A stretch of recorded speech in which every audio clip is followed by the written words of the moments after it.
Muy buenos días a todos y bienvenidos a DV Gunea. Ongi etorri a este evento organizado por el Diario Vasco e impulsado por Building Basque Construction Cluster, el clúster de la construcción de Euskadi. Es un placer reunirnos en este foro, aquí en Guipúzcoa al Día, para analizar y debatir acerca de la vivienda de la mano del consejero del Gobierno vasco, Denis Itxaso. Una cuestión que preocupa y mucho a la ciudadanía y al propio Ejecutivo vasco, situando esta en una de las máximas preocupaciones actuales. De hecho, hace semanas se conocía que en el 2026 este departamento contará con un presupuesto de 596 millones de euros para la construcción de 3.669 viviendas, un presupuesto 14% mayor que en el año anterior. Una batería de medidas urgentes para tratar de reactivar la construcción de pisos y activar un plan de choque ante la crisis habitacional actual. Nola garatuko da Eusko Jaurlaritzaren ekintza plan hau? Gizarte ongizate sistemaren ardatza nola babestuko da bizigune edo gaztelagun programen bitartez?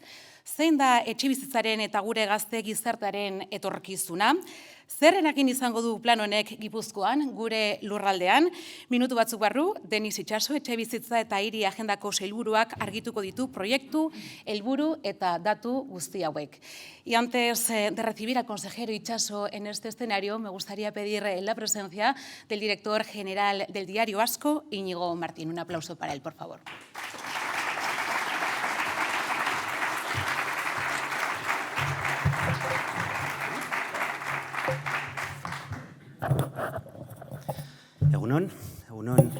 Egunon guztioi, eta mi esker hemen egoteagatik. En nombre del Diario Vasco es un placer darles la bienvenida a este DV Gunea, a este foro Guipúzcoa al Día, en el que hoy pues creo que abordaremos uno de los desafíos, convendremos todos, más importantes, más complejos de nuestro tiempo. Gracias a todos, en primer lugar, todas las personas aquí presentes, autoridades, agentes sociales, profesionales del sector, por supuesto a nuestros lectores y lectoras que nos acompañan en directo a través de la web del Diario Vasco. Gracias por su interés, por su compromiso diario. Gracias especialmente al consejero de Vivienda, Agenda Urbana, Denis Itxaso, por acudir como ponente invitado en un momento en que, como ha contado Laura, el tema de la vivienda no puede estar más de actualidad. Sailburu, eskerrik asko. Y quiero agradecer especialmente el apoyo de Building, de Visesa, entidades patrocinadoras. Con su aportación hacen posible este encuentro. Gracias, Marta, gracias, Carlos.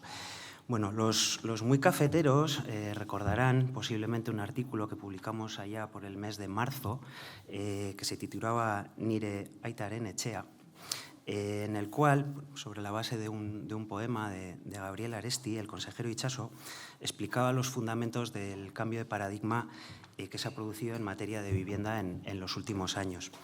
Venía a decir algo así como hemos pasado de defender la casa del padre a tener que defender la casa del hijo. De verdad se lo recomiendo. Bueno, siguiendo con el tema, bueno, el pasado día del 6 de diciembre, y si no recuerdo mal también creo que el día 8, publicamos dos editoriales, uno de ellos titulado La vivienda, el gran problema.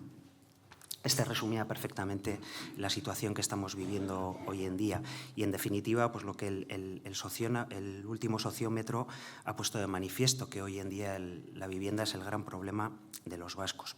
Entre otras cosas, pues bueno, pues las graves dificultades para acceder a viviendas de los jóvenes es de largo, pues bueno, pues la principal preocupación social, por delante incluso de otras materias como la inseguridad. Y esto interpela a la Administración a buscar soluciones de mirada amplia. Si uno sigue las noticias que hemos publicado en estos últimos meses en nuestras páginas, podemos constatar que prácticamente todos los días hablamos de términos como vivienda protegida, vivienda libre, zonas tensionadas, índices de precios, alojamientos dotacionales, pisos protegidos, seguros de impago, bueno, un largo etcétera. Políticas de suelo, trámites urbanísticos, foco de especulación, brecha de desigualdad, pactos sociales, emergencia habitacional. Son términos, parece curioso, pero son términos que todos hemos ido incorporando de una manera o de otra en nuestras conversaciones del día a día, porque son realmente nuestras preocupaciones, lo que nos afecta a todos, demandantes de vivienda, familias, empresas que buscan traer talento de fuera, instituciones públicas, ayuntamientos, organismos sociales y, por supuesto, constructores, promotores y profesionales del sector. Además de la importancia que tiene en nuestra economía en Euskadi el sector de la construcción, creo que representa aproximadamente un 13% del PIB, 27.000 empresas, más de 120.000 empleos, bueno, son datos del Eustat. La vivienda ha dejado de ser una mera transacción inmobiliaria y para convertirse en un pilar de la cohesión social y de la igualdad de oportunidades. Bueno, para abordar estos desafíos, traducirlos en soluciones, no requiere solo voluntad política. Pensamos que también de una capacidad profunda de gestión, de conocimiento del territorio. Y es precisamente en este foro donde el consejero nos ofrecerá una visión estratégica de su departamento. Nos explicará cómo se alinean las políticas autonómicas con la Ley de Vivienda Estatal y cuáles son los ejes principales, las medidas más inmediatas de la recién aprobada Ley de Medidas Urgentes para garantizar un impacto real y palpable a corto plazo, que es lo que nos interesa realmente a todos. Su ponencia es vital para entender la hoja de ruta que permitirá pasar esta declaración a un derecho, a su ejecución práctica en la vida de miles de familias y jóvenes. Os invitamos a todos a participar activamente en este foro porque el reto de la vivienda es de todos. Eskerrik asko, mi esker.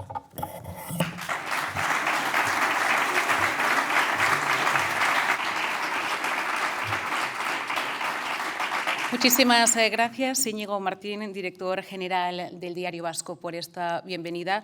Efectivamente, el pulso informativo está alrededor de la vivienda en las últimas semanas, en los últimos meses, incluso en los últimos años.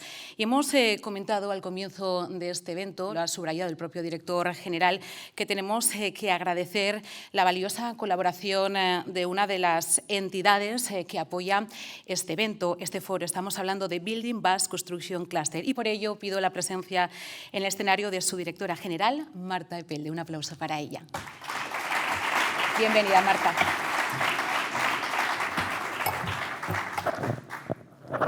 Kaixo, egun on guztioi, mila esker, hemen goiz honetan gurekin egoteagatik.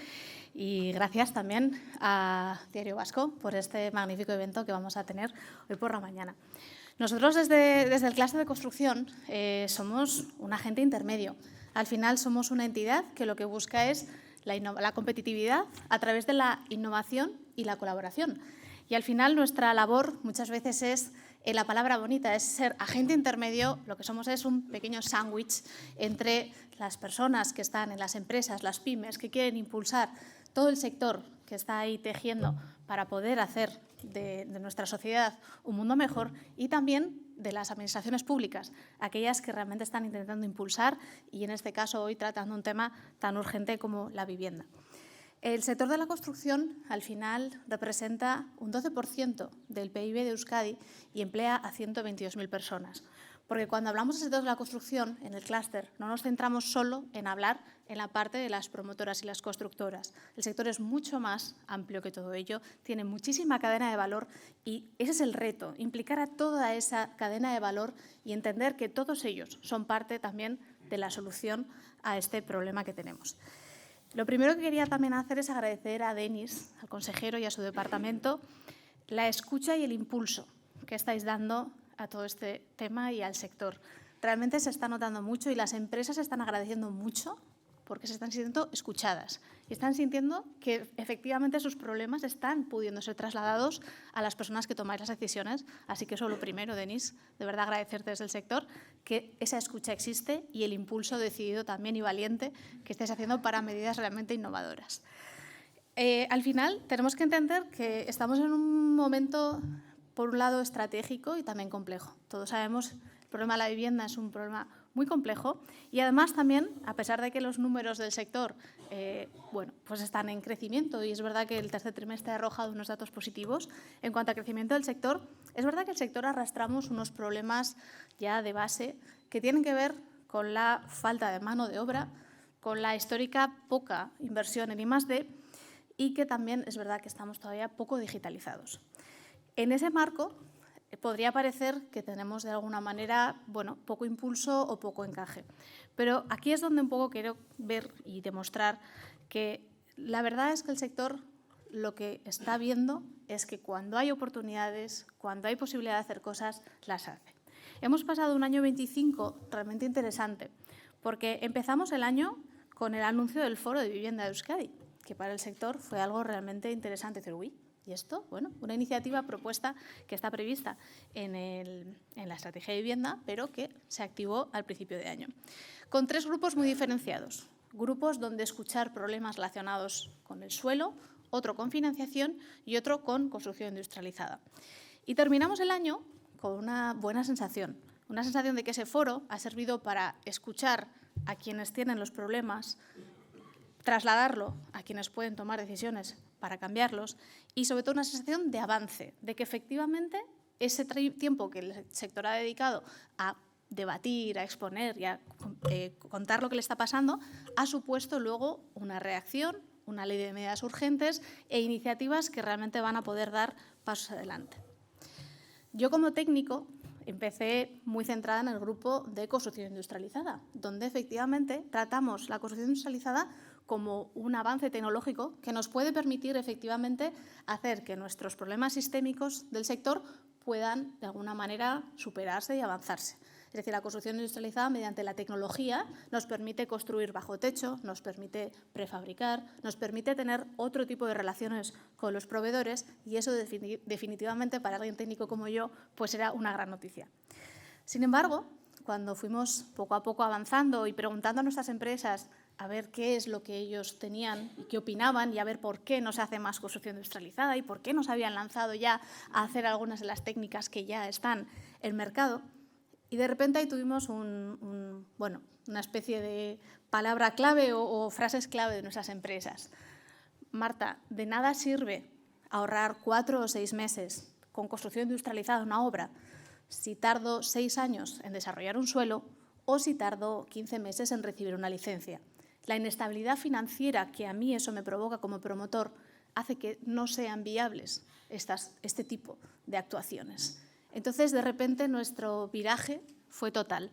La construcción industrializada, obviamente, la hemos trabajado, pero digamos que igual al ser un poco nuestro ámbito estamos más tranquilos. Estamos investigando cosas, estamos trabajando técnicas, estamos yendo a Inglaterra, a Suiza para aprender lo que ha salido bien y lo que ha salido mal, pero de repente nos dimos cuenta que ahí es donde estaba el foco y de ahí que sea una gran noticia que se haya empezado por ahí y que lo primero que tengamos sea una ley de medidas urgentes que trabaje específicamente todo este tema de los trámites, de cómo hacer que sean más ágiles y que provoquen menos inestabilidad financiera. Al final, las empresas, incluso también aquí me gustaría un poco sacar pecho, las promotoras vascas están haciendo un buen trabajo, ellas quieren seguir adelante y lo que tienen es una falta de seguridad financiera. Si no sabes si puedes sacar unos pisos a la venta en 6 meses o en 2 años o incluso en 6 años, ahí tenemos un problema puramente económico. Ellas quieren hacer cosas, están muy por la labor de tirar adelante y, obviamente, de seguir adelante con la construcción de viviendas a un buen ritmo, pero necesitábamos estas medidas para realmente empezar a poder tener una seguridad para que los efectos de toda esa agilización realmente se vean. Por tanto, una gran noticia que de ese grupo de suelo ya tengamos una ley de medidas urgentes. En el tema de grupos de financiación, pues también trabajar cosas que aparentemente son lejanas a los temas técnicos, pero la construcción industrializada, por ejemplo, que sepáis, tiene un problema de financiación cuando trabajamos las viviendas prefabricadas en fábrica. Resulta que la ley hipotecaria no nos permite seguir con ese hábito de certificaciones, sino que realmente, de repente, tenemos que hacer un activo bajo techo en una casa modular y resulta que financieramente la ley hipotecaria no permite ese tipo de operaciones. Entonces, bueno, nos hemos encontrado con que esos problemas son muchas veces los que han frenado la productividad y han frenado a las empresas. Y en la parte de construcción industrializada, pues bueno, mientras llegan esos plazos más cortos y una cosa también muy importante, mientras llega la escalabilidad, la construcción industrializada tiene mucho de industria, es decir, para nosotros va a ser un cambio de paradigma y nos vamos a construir mucho más en industria. Por lo tanto, tenemos que tener también escala, tenemos que tener seguridad de que hay determinadas industrias, determinadas fábricas que se van a poder poner en marcha porque efectivamente vamos a tener una economía de escala y vamos a poder construir un número bueno y rentable de viviendas bajo techo para que efectivamente las fábricas sean rentables. De ahí también que la parte de financiación haya sido muy importante. Y, por último, en construcción industrializada, como os decía, la parte técnica, pues sí, que la hemos trabajado, pero sobre todo donde se ha trabajado es en ver cómo conseguimos que esa parte de que todavía la construcción industrializada, al no tener escala, es un poco más cara, cómo con incentivos, efectivamente, se puede seguir adelante. Ahí también me gustaría agradecer siempre a Carlos y Visesa cómo estáis en punta de lanza y están ya promoviendo viviendas de construcción industrializada que efectivamente han sido un acicate. Porque el que ganó la primera licitación de construcción industrializada ya la está haciendo, pero los que no, ya han empezado a hacer cosas. Porque, ostras, Visesa va a empezar a pedir esto. Y entonces empezamos a ver cómo las promotoras efectivamente se animan, prueban cosas, incluso todavía con mucho riesgo, porque Visesa ya está queriendo hacer cosas de construcción industrializada y yo tengo que estar con ellos en esa ola. Entonces, también agradecerles siempre que ha sido el impulso, por lo cual los incentivos los vamos a ir teniendo. Vamos a tener también temas de certificación para que podamos saber qué es construcción industrializada y qué no. Y con todo ello, realmente desde el clúster estamos confiados en que podremos efectivamente dar este cambio que necesitamos en el sector y en la sociedad y que es un cambio de enfoque. Al final vamos a conseguir, por un lado, el marco habilitante para poder hacer todos estos cambios y además estamos en un momento estratégico. Para nosotros, además, siempre la palabra clave va a ser colaboración. Nosotros siempre en el sector hemos estado muy estrechamente vinculados con Departamento de Vivienda, pero ahora también estamos pudiendo tirar de la chaqueta del Departamento de Industria, que entiendan que la vivienda necesita de industria para poder seguir adelante. Tenemos un tejido muy bueno industrial y técnico y del metal en el sector vasco y en Guipúzcoa en concreto, con lo cual podremos también tejer buenas alianzas con sector que ya existe y por todo ello creemos que es un momento estratégico y que realmente vamos a poder seguir adelante. Muchísimas gracias y que tengamos todos buena mañana.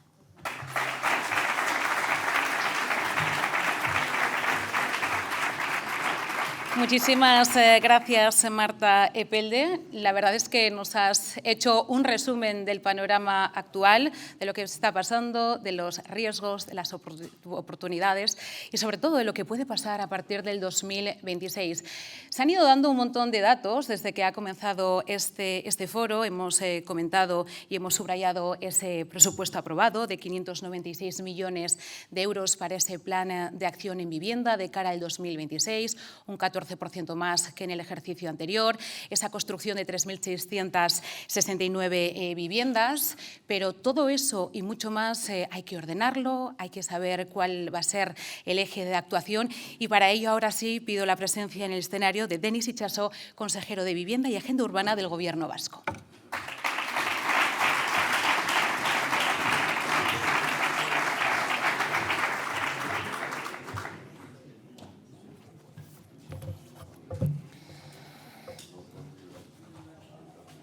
Egun on denoi, eta eskerriko asko etorri zaretelako. Eskerrak eman dizkiet, izan ere, Diario Baskori, DV gunea honen babesleei, building clusterrari eta baita Visesari ere, gaur gurekin dauden erakundeetako eta gizarteko ordezkariei, Euskal Gizarteak aurre egin behar dion premia bati buruz dugun ikuspegia, Eusko Jaurlaritzan dugun ikuspegia partekatzeko aukera emateagatik. Etxebizitzaren eskuratzeari buruz ari naiz noski. Como saben, el Parlamento Vasco aprobó ayer una ley de medidas urgentes en materia de vivienda, suelo y urbanismo y con ella cruzamos el Rubicón de la legislatura. Un paso decisivo que marca el rumbo y nos permite avanzar hacia los objetivos que nos hemos propuesto. Parafraseando a Julio César, al cruzar el famoso río, alea iacta est, la suerte está echada. La ley aprobada por el Parlamento muestra una voluntad política inequívoca. Impulsar el cambio que la sociedad vasca demanda para superar las trabas y desajustes existentes y abordar la vivienda en clave de solución. Muchos de los presentes me habrán oído repetir como uno de nuestros particulares mantras que la vivienda es un problema que tiene solución y que necesitamos recursos, reformas y acuerdos. Y ayer se aprobó, en un tiempo yo creo que razonable, de 9 meses desde su anuncio, la primera gran reforma que implica cambios en las leyes vascas tan centrales como suelo y urbanismo, administración ambiental, suelos contaminados, turismo y vivienda, y que permiten lanzar los siguientes hitos. una reserva estratégica de suelos finalistas en manos del Gobierno vasco para activar promociones de vivienda protegida. Un carril rápido que reduce a la mitad los plazos administrativos a través de la nueva figura urbanística del proyecto de actuación prioritaria. Menos burocracia y más autonomía municipal y flexibilidad para que los ayuntamientos desbloqueen operaciones y movilicen los suelos calificados para 75.000 viviendas protegidas. Medidas de innovación urbana para aflorar hasta 2.000 alojamientos dotacionales en levantes sobre edificios públicos y la posible transformación de 7.000 locales comerciales en desuso en futuras viviendas protegidas. Y medidas de protección de las personas demandantes con un régimen sancionador para evitar abusos y limitar la proliferación de viviendas turísticas en zonas tensionadas.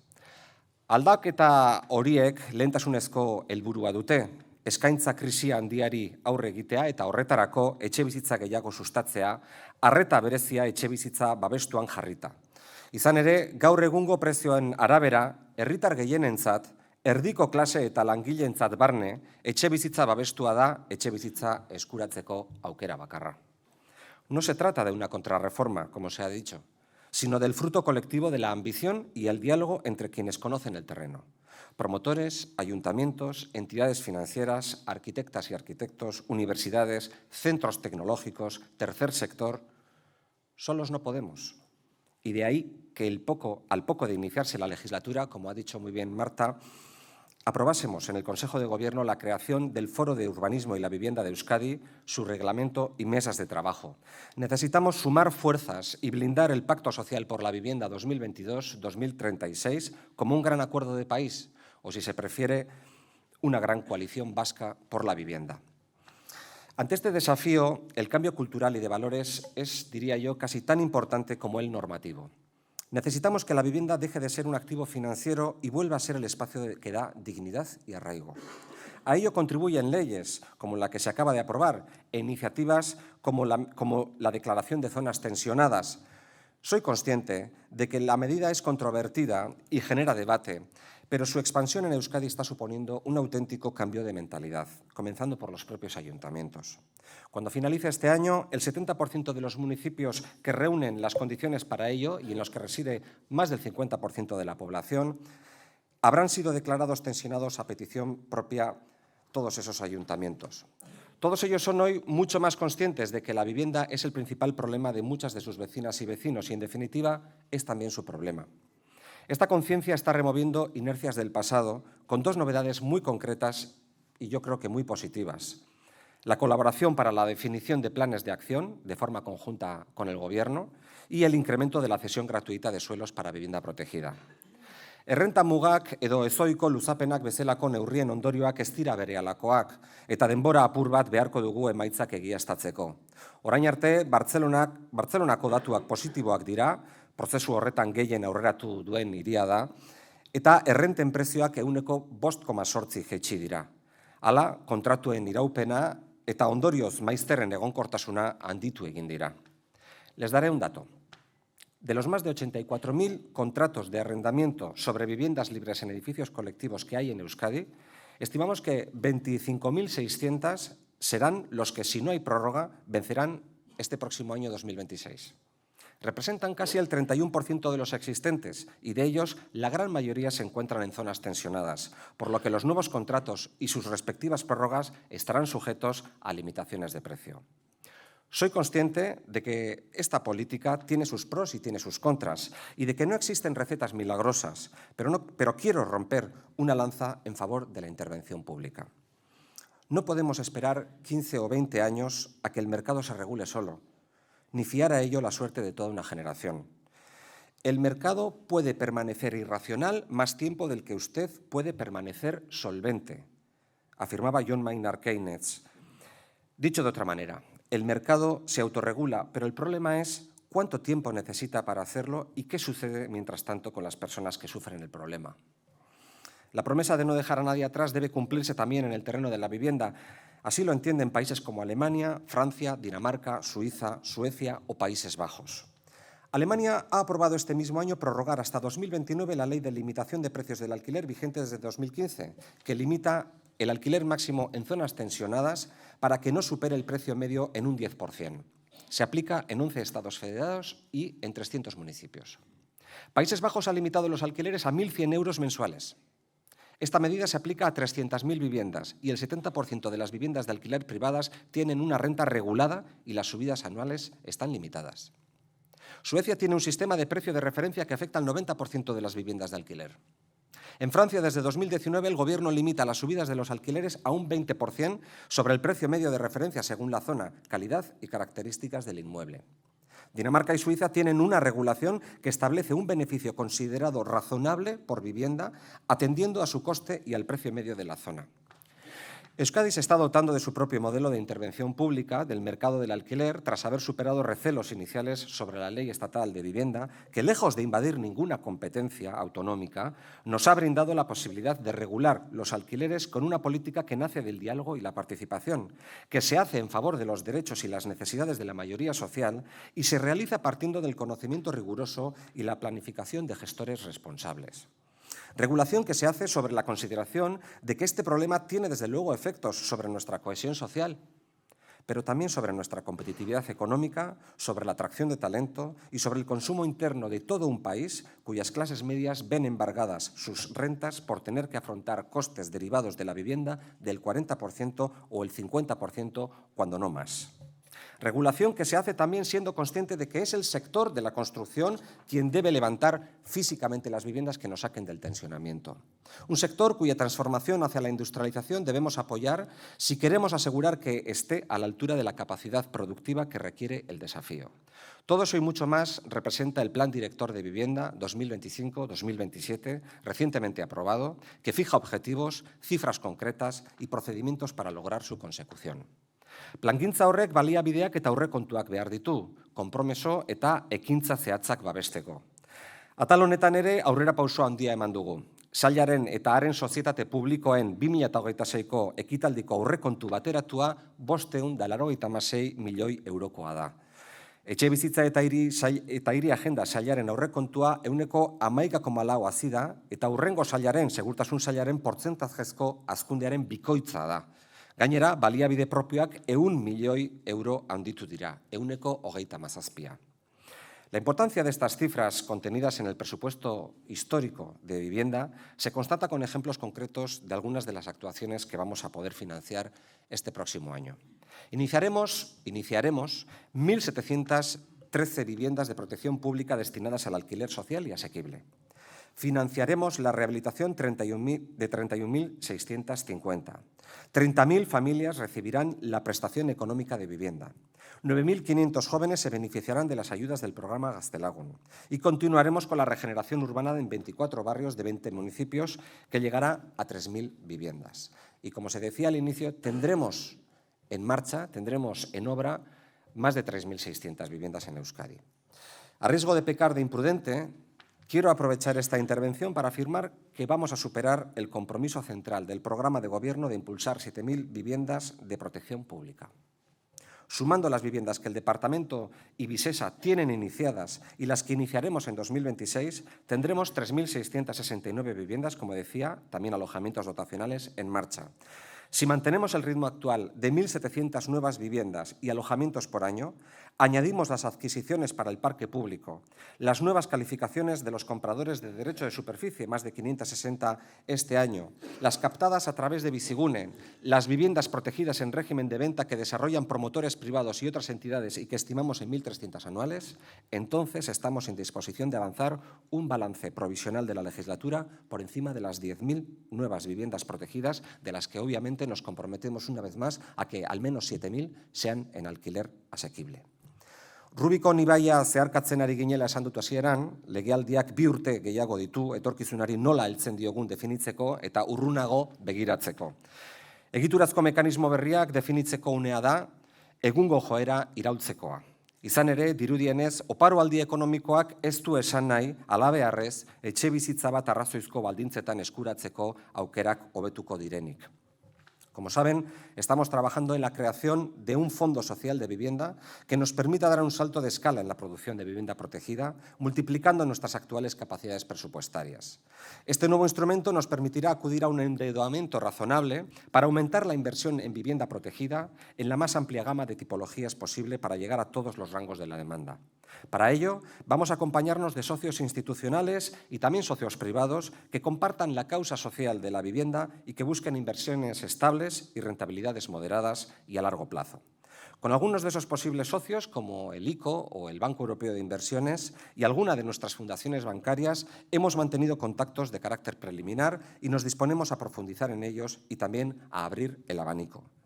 Nos encontramos en plena fase de diseño de este nuevo instrumento financiero que no computará deuda al Gobierno, esto es algo muy importante, y que esperamos tener ultimado antes del próximo verano para poder iniciar la ronda de presentación ante posibles socios financieros. El objetivo es apalancar 2.000 millones de euros para construir 10.000 viviendas protegidas, de manera que podamos afrontar grandes promociones, especialmente en las capitales y sus entornos metropolitanos, en los que se concentra gran parte de la demanda. En efecto, no caben fórmulas mágicas, pero conviene que anoten la siguiente aritmética. Reserva de suelo, más proyectos de actuación prioritaria, más fondo social, igual a 10.000 viviendas protegidas. El fondo tiene entre sus objetivos aprovechar los nuevos vientos que soplan en Europa en favor de la vivienda. En el Congreso Internacional House Action, que recientemente hemos celebrado en San Sebastián, el responsable del Grupo de Trabajo de Vivienda de la Comisión Europea, Matthew Baldwin, anunció la creación de una plataforma paneuropea de inversión y la aprobación, antes de que finalice este año, del Plan Europeo de Vivienda Asequible. Euskadi aguarda con expectación a ese plan, que se dará a conocer la semana que viene, y espera que estas iniciativas vengan acompañadas de fondos europeos para impulsar la vivienda asequible, líneas de financiación y apoyo para los proyectos de países miembros. Así lo hemos propuesto en las audiencias celebradas en el Parlamento Europeo y también en el encuentro con la vicepresidenta de la Comisión Europea, Teresa Rivera, el pasado marzo. Euskadik Europar Batzordearen aurrean defendatu du Europako etxebizitza politika berriak egiturazkoak izan daitezela. Lurraldea egituratzeko balio dezatela.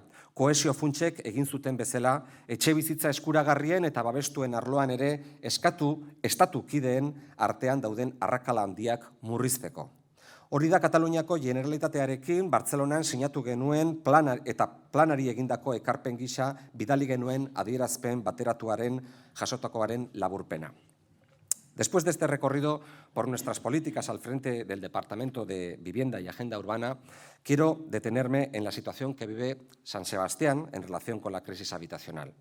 En primer lugar, porque, siendo la intervención en este foro del Diario Vasco, nadie entendería que no lo hiciera. Y en segundo, porque Donostia es un paradigma, si se quiere, extremo de gran parte de los factores que están en el origen de esta crisis. Es innegable que la vivienda en San Sebastián siempre ha sido más cara en términos comparativos y que el acceso para una gran mayoría de los donostiarras a una vivienda ha representado un gran esfuerzo. Pero en los últimos tiempos se ha recorrido el camino que separa la dificultad del imposible.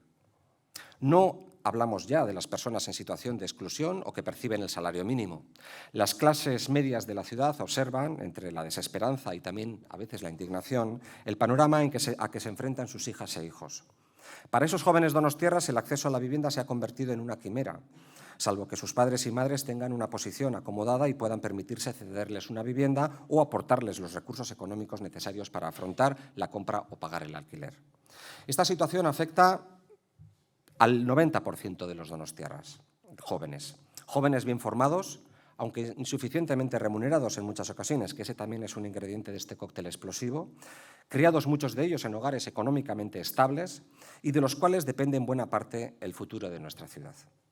Ellos y ellas representan también el talento que reclaman nuestras empresas, el dinamismo económico, social y demográfico de la ciudad y, en definitiva, su prosperidad. Pero seamos claros, esas aportaciones no se producirán si no encuentran un salario digno y una vivienda asequible en la que echar a andar y se ven obligados a construir su futuro en otra parte. Esta es la situación que nos toca enfrentar y sobre la que no se pueden poner paños calientes. Como consejero de Vivienda, me toca ir más allá del diagnóstico y poner encima de la mesa las posibles soluciones. Venimos de un periodo de más de 10 años en el que, por distintas razones en las que no me voy a detener, ha habido un gran parón casi total en la promoción de vivienda protegida. No fue siempre así. En los años 20, en los 20 años, mejor dicho, que van desde 1990 a 2010, hubo un impulso decidido a la vivienda protegida, fruto de la colaboración del Gobierno vasco, veo por allí al exconsejero José Antonio Maturana, y el Ayuntamiento liderado por Odón Elorza, que se concretó en proyectos tan importantes como Incharrondo Sur, Atocha, Morlans, Riberas de Loyola, Ayete, Munto o Pagola.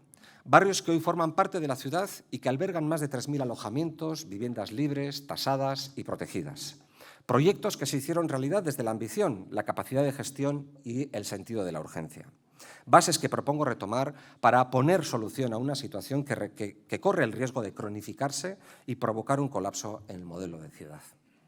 En el año que comienza en unas semanas vamos a impulsar 500 viviendas y alojamientos protegidos en Donosti, 98 en Ciudad Jardín, 83 en Riberas, 400 en Martutene tras la negociación que mantuvimos con el Ministerio de Vivienda para la puesta a disposición gratuita de los terrenos de la cárcel y la participación del SEPES, ahora la nueva entidad estatal de Vivienda 47, en esa promoción. En Ciudad Jardín el proyecto está lanzado por parte de Visesa, a quien agradezco la premura que se ha dado en este expediente. En Riberas de Loyola estamos a la espera de la aprobación por parte del Ayuntamiento del plan especial, aunque nosotros nos hemos aventurado a lanzar el concurso de obra. Y en Txomin Enea los convenios para la cesión de los suelos por parte del Ayuntamiento están encima de la mesa. Tenemos la voluntad y los recursos para llevarlos adelante. Además, esperamos que a finales de marzo concluyan las obras de 109 viviendas protegidas en régimen cooperativo en Txomin Enea, viviendas en cesión de uso que se entregarán previsiblemente el próximo julio. Si a estas viviendas le sumamos los alojamientos dotacionales de Morlans y las viviendas de Apostolado y Rodil, nos acercaremos a las 750 que, sumadas a las que el Ayuntamiento tiene previstas en El Infierno, en Illarra y en Añorga, suman más de 1.400 viviendas. En San Sebastián hay que acelerar, porque la prioridad no puede ser otra que poner todo esto en marcha ya. Pasar de las buenas palabras a los hechos y que no se produzcan situaciones como las que hemos visto en ámbitos como en El Infierno o en Añorga, en los que se están pagando precios exorbitantes por la vivienda libre que se construye mientras la ciudadanía no sabe qué pasa ni cuándo se levantarán las viviendas protegidas previstas. Y este tipo de situaciones no son inocuas. La incertidumbre y la falta de visibilidad disparan los precios y la especulación. En Jolastoquieta, el Ayuntamiento comenzó hace 10 años a tramitar la modificación del Plan General de Ordenación Urbana y en ese ámbito la ciudad se juega 450 viviendas, de las que 170 son protegidas. Para el medio plazo, que debiera ser corto si no queremos que esta ola nos pase por encima, hemos lanzado el concurso para la redacción de una modificación del Plan General para desarrollar un nuevo barrio de 500 viviendas protegidas en la playa de Vías del Topo, en Amara, Easo. Gracias también, tengo aquí a la consejera de Movilidad, Transportes, de Movilidad Sostenible, Susana García Chueca. Saben ustedes que una de las grandes ventajas del soterramiento del Topo es que van a aflorar todos unos espacios ferroviarios en los que nos van a permitir hacer viviendas, ¿no? Un barrio que cosa e integre el ensanche romántico con Amara a través de un urbanismo sostenible y de calidad. Son viviendas que irán sobre suelos públicos del Gobierno vasco, pero hemos querido lanzar el concurso y el proyecto desde la colaboración con el Ayuntamiento, como no puede ser de otra manera. Esta debe de ser la norma, pero exige compromiso, confianza e implicación, maximizando la vivienda protegida, poniendo suelos a disposición del proyecto sin coste, como hace el Gobierno en este caso, y sobre todo dando ritmo y acortar los plazos. No hay mejor remedio contra la especulación y el calentamiento del mercado que la ciudadanía pueda ver las grúas puestas en las promociones de vivienda protegida. Este es el modelo que también proponemos en las otras dos grandes operaciones que la ciudad tiene que abordar en el medio plazo: Auditzacular y Cuarteles de Loyola. Son aproximadamente 5.000 viviendas protegidas entre estos dos ámbitos, una cantidad suficiente para dar cobertura a una gran mayoría de estos jóvenes donostiarras que demandan una vivienda y esperan lógicamente impacientados en los registros de Etxebide y también de Etxegintza. En la propuesta que hicimos al alcalde y su equipo el mes pasado, les invitamos a compartir el trabajo de manera que el Ayuntamiento arranque, como tiene previsto, con el concurso de ideas para la modificación del Plan General de Ordenación Urbana en Cuarteles de Loyola y que sea el Gobierno vasco quien, por una cuestión de reparto de papeles y maximizar la colaboración, quien lance el concurso de Auditzacular para que en ambos casos se puedan presentar equipos multidisciplinares, aportar ideas con el menor corsé previo posible, que alumbren soluciones urbanas sostenibles e integradas que respondan a la emergencia con viviendas protegidas en todas sus tipologías y para todos los umbrales de renta. Recientemente hemos estado en Burdeos, una delegación del departamento, Y, francamente, pues es muy interesante ver cómo se están haciendo en viejos espacios ferroviarios, en viejas zonas de acuartelamiento militar, en lugares que tenían incluso suelos contaminados, es decir, cuestiones que nos son familiares, viviendas de muy alta calidad, con muy diversidad de tipologías, de vivienda protegida, tasada, privadas también, libres. Bueno, yo creo que merece la pena conocer los nuevos barrios que está haciendo Burdeos y seguramente hay otros muchos ejemplos en Europa donde mirarse. En el caso de Auditzacular buscamos que esas soluciones también mejoren el barrio preexistente de Alza con nuevos equipamientos de proximidad, nuevas conexiones viarias e infraestructura verde. Es lo que hemos venido a llamar Altza Hobea, un proyecto de trabajo que estoy exponiendo al conjunto de la Corporación Municipal, a colectivos ciudadanos y a entidades sociales. Y hoy quisiera aprovechar este foro para concretar un poco más, si cabe, la propuesta de Altza Hobea y asumir a su vez un compromiso. Si el Ayuntamiento acepta que en el plazo que corresponda nos pueda ceder los suelos, nosotros nos comprometemos a lanzar un concurso abierto de ideas, para la modificación del Plan General de Ordenación Urbana y estar entregando los primeros pisos en Auditzacular en el mismo plazo que entreguemos las primeras viviendas en Playa de Vías, es decir, al final de la próxima legislatura vasca. En este punto considero importante subrayar que las políticas de promoción de la vivienda de protección oficial deben incluir, como he dicho antes, viviendas sociales, VPO de régimen general, alojamientos dotacionales intergeneracionales para jóvenes y para mayores, como vamos a hacer en Riberas de Loyola, viviendas cooperativas y viviendas tasadas para el rango superior de las clases medias que hoy se quedan marginadas de la oferta pública. Pero ojo, siempre que sea a un precio asequible, pues la capacidad adquisitiva de esos jóvenes, aun siendo de clase media, está lejos de poder hacer frente a precios de más de 400.000 euros que en ocasiones se aplican a la vivienda tasada municipal. Ojo con la vivienda tasada municipal como si la gran mayoría de los donostiarras o guipuzcoanos pudiesen acceder a ella. Hay que pensar en todos los rangos, pero si ponemos mucha carga en la tasada municipal, puede haber parte de las clases medias que consideramos que en estos momentos pueden estar en disposición y, sin embargo, puede que no puedan acceder. Permítame, asimismo, ampliando el foco al conjunto de Guipúzcoa, que subraye en este foro algunas de las operaciones de vivienda más relevantes de cuantas tenemos entre manos en el conjunto del territorio. Con Irún estamos ultimando un convenio para construir 660 viviendas, de las que 437 arrancarán en 2027 en el ámbito de Anaca. En Ordizia este próximo año vamos a iniciar 214 viviendas protegidas en alquiler de acuerdo a convenios ya suscritos con Visesa, 190 en el barrio de San Juan y 24 en el barrio de Floreaga.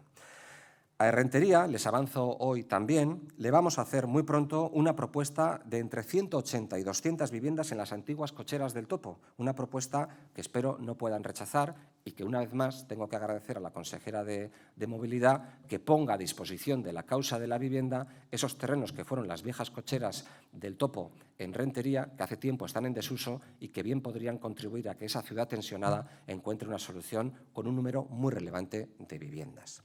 En Zarautz acabamos de entregar 60 alojamientos dotacionales, estamos ultimando 91 viviendas de protección oficial y vamos a conveniar otras 230 en el barrio de Irita. Y en la Sarteoria, está por aquí el alcalde, está previsto que podamos abordar la próxima construcción de 180 viviendas en el antiguo parque de cocheras, 100 en Oriagain y 80 alojamientos en el viejo polideportivo. Además, la Sarteoria cuenta con un nuevo plan general que también pues le da la ventaja de poder planificar de manera ordenada y contar con la expectativa cierta de poder construir y levantar buena parte del parque de vivienda protegida que necesita. Permítame que recapitule la andadura de 18 meses de este Gobierno vasco.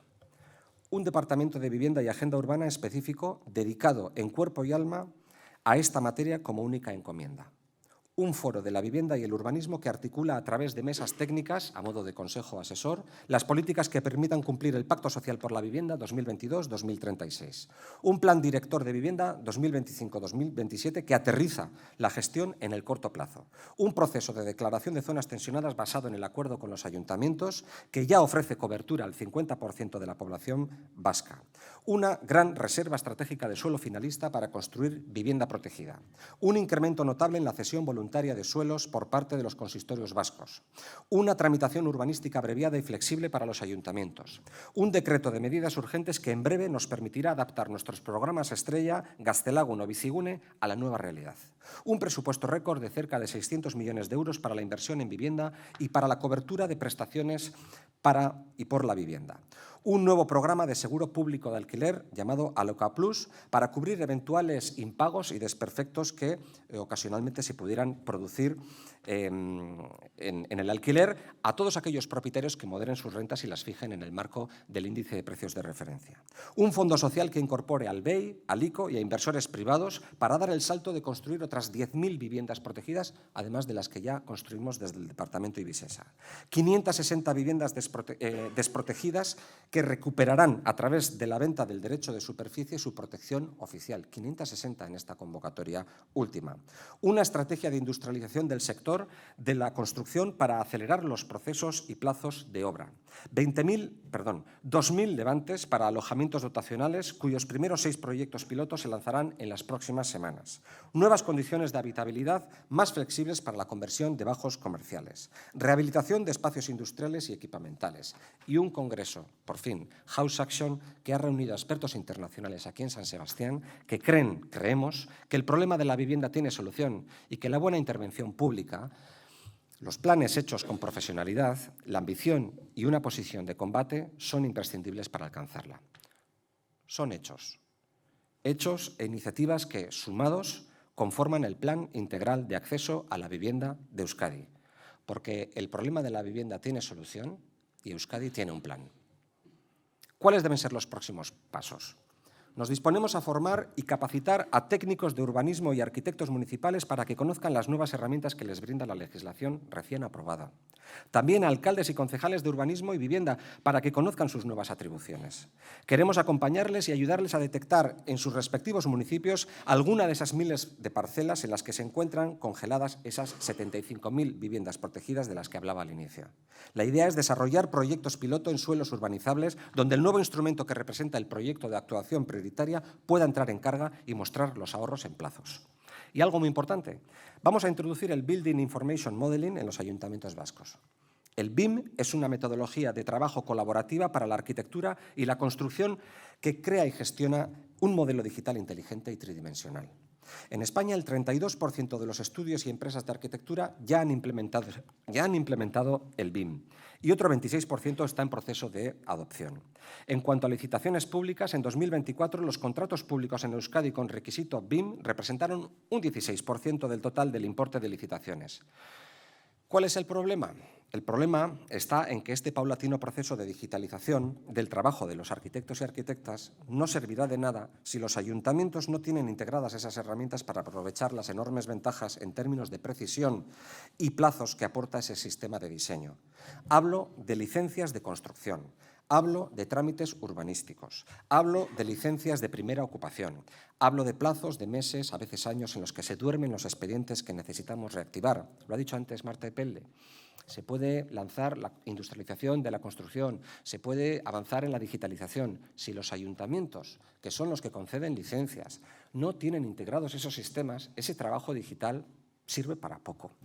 Me encuentro a diario con alcaldes y concejales que son plenamente conscientes de esta realidad, pero arrastramos, lamentablemente, y en tono hay el mea culpa, una escasa proactividad en este terreno y, por tanto, yo creo que esos ayuntamientos, en muchos casos con estructuras que no dan para eso, necesitan un acompañamiento, necesitan una orientación y les vamos a acompañar para que podamos ir haciendo con proyectos piloto esa integración.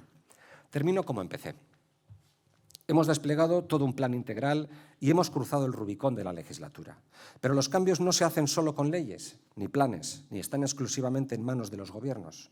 Necesitamos avanzar juntos y por la vía del acuerdo entre gobierno y oposición, ayuntamientos, partidos políticos, profesionales de la construcción, arquitectas, sector financiero, polos tecnológicos y tercer sector. Este problema es demasiado serio para convertirlo en una trinchera más. Necesitamos soluciones compartidas y tangibles. Sé que en esta sala habrá personas que puedan no compartir nuestra visión, pero créanme, no esperamos ni aspiramos a tener razón. Aspiramos a ser útiles. No pretendemos imponer un relato, sino sumar capacidades para que la vivienda deje de ser la mayor preocupación de las y los vascos y vuelva a ser la base material de la vida de miles de familias. Urte terdi honetan egindakoak, somatu daitezkeen zifra eta emaitzen arabera, baikortasun legitimoa eta sendoa sentiarazten digu. Ideiak, taldeak, proiektuak eta baliabideak ditugu, eskaerari erantzun garrantzitsua eman ahal izateko. Profesionaltasunez eta inteligentziaz kudeatu behar ditugu, elkarlanean arituta eta alde batera utzita eskumen arlo personal edo korporatiboko desioak. Garrantzitsua baita ekitea eta hori da herritarrek gugandik espero dutena. Itxaropentsu gaude, etxe bizitzaren arloan euskal politikari eman diogun erritmo eta ambizioa direla eta. Baina emaitzak ikusi nahi ditugu. Queremos ver resultados. Estamos impacientados por ver resultados, por más que nos sentimos legítimamente esperanzados con las políticas que estamos poniendo en marcha. Necesitamos seguir divulgando y sensibilizando sobre el necesario cambio cultural que nos permita ver nuestras casas no como un mero activo financiero al que exigirle constantes plusvalías, sino como el espacio que nos da dignidad como sociedad, el desencadenante de todo un conjunto de derechos ciudadanos, pero también de deberes, que hagan de una comunidad moderna como la vasca un lugar digno donde todos y todas tengamos la oportunidad de quedarnos a vivir.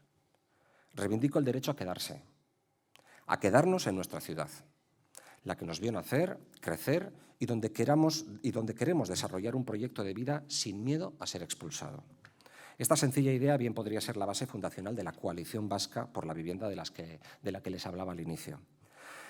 La Ley de Medidas Urgentes de Vivienda, Suelo y Urbanismo, aprobada ayer en el Parlamento, y este plan integral que les he desgranado, constituyen un poderoso instrumento para remover esos obstáculos que están en la base de esa expulsión injusta y representa el compromiso de este Gobierno vasco con toda una generación. Dijimos que las cosas debían cambiar y pienso humildemente que las cosas han empezado a cambiar.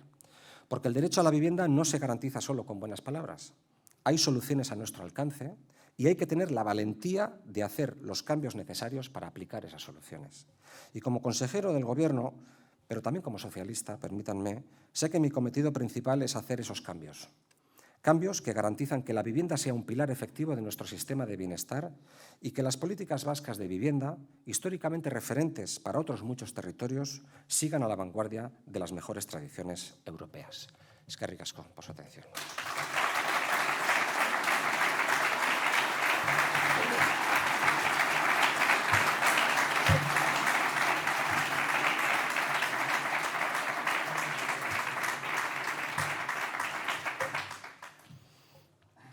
Tranquilo, señor Itxaso, no me quito la chaqueta para remangarme, sino porque nos han marcado a todos en la espalda, como si esto fuera una discoteca. O sea, sabemos que hemos estado todos en el foro del diario.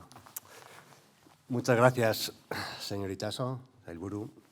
Ha anunciado muchas cosas. Compadezco a los que están en la web, en el periódico arriba, intentando transcribir todo lo que ha dicho. 10.000 viviendas frente a las 7.000 que anunció en su día. Audiosecular para 2032, podría ser, según ha comentado. Ese audiosecular que está verde, verde y muy verde.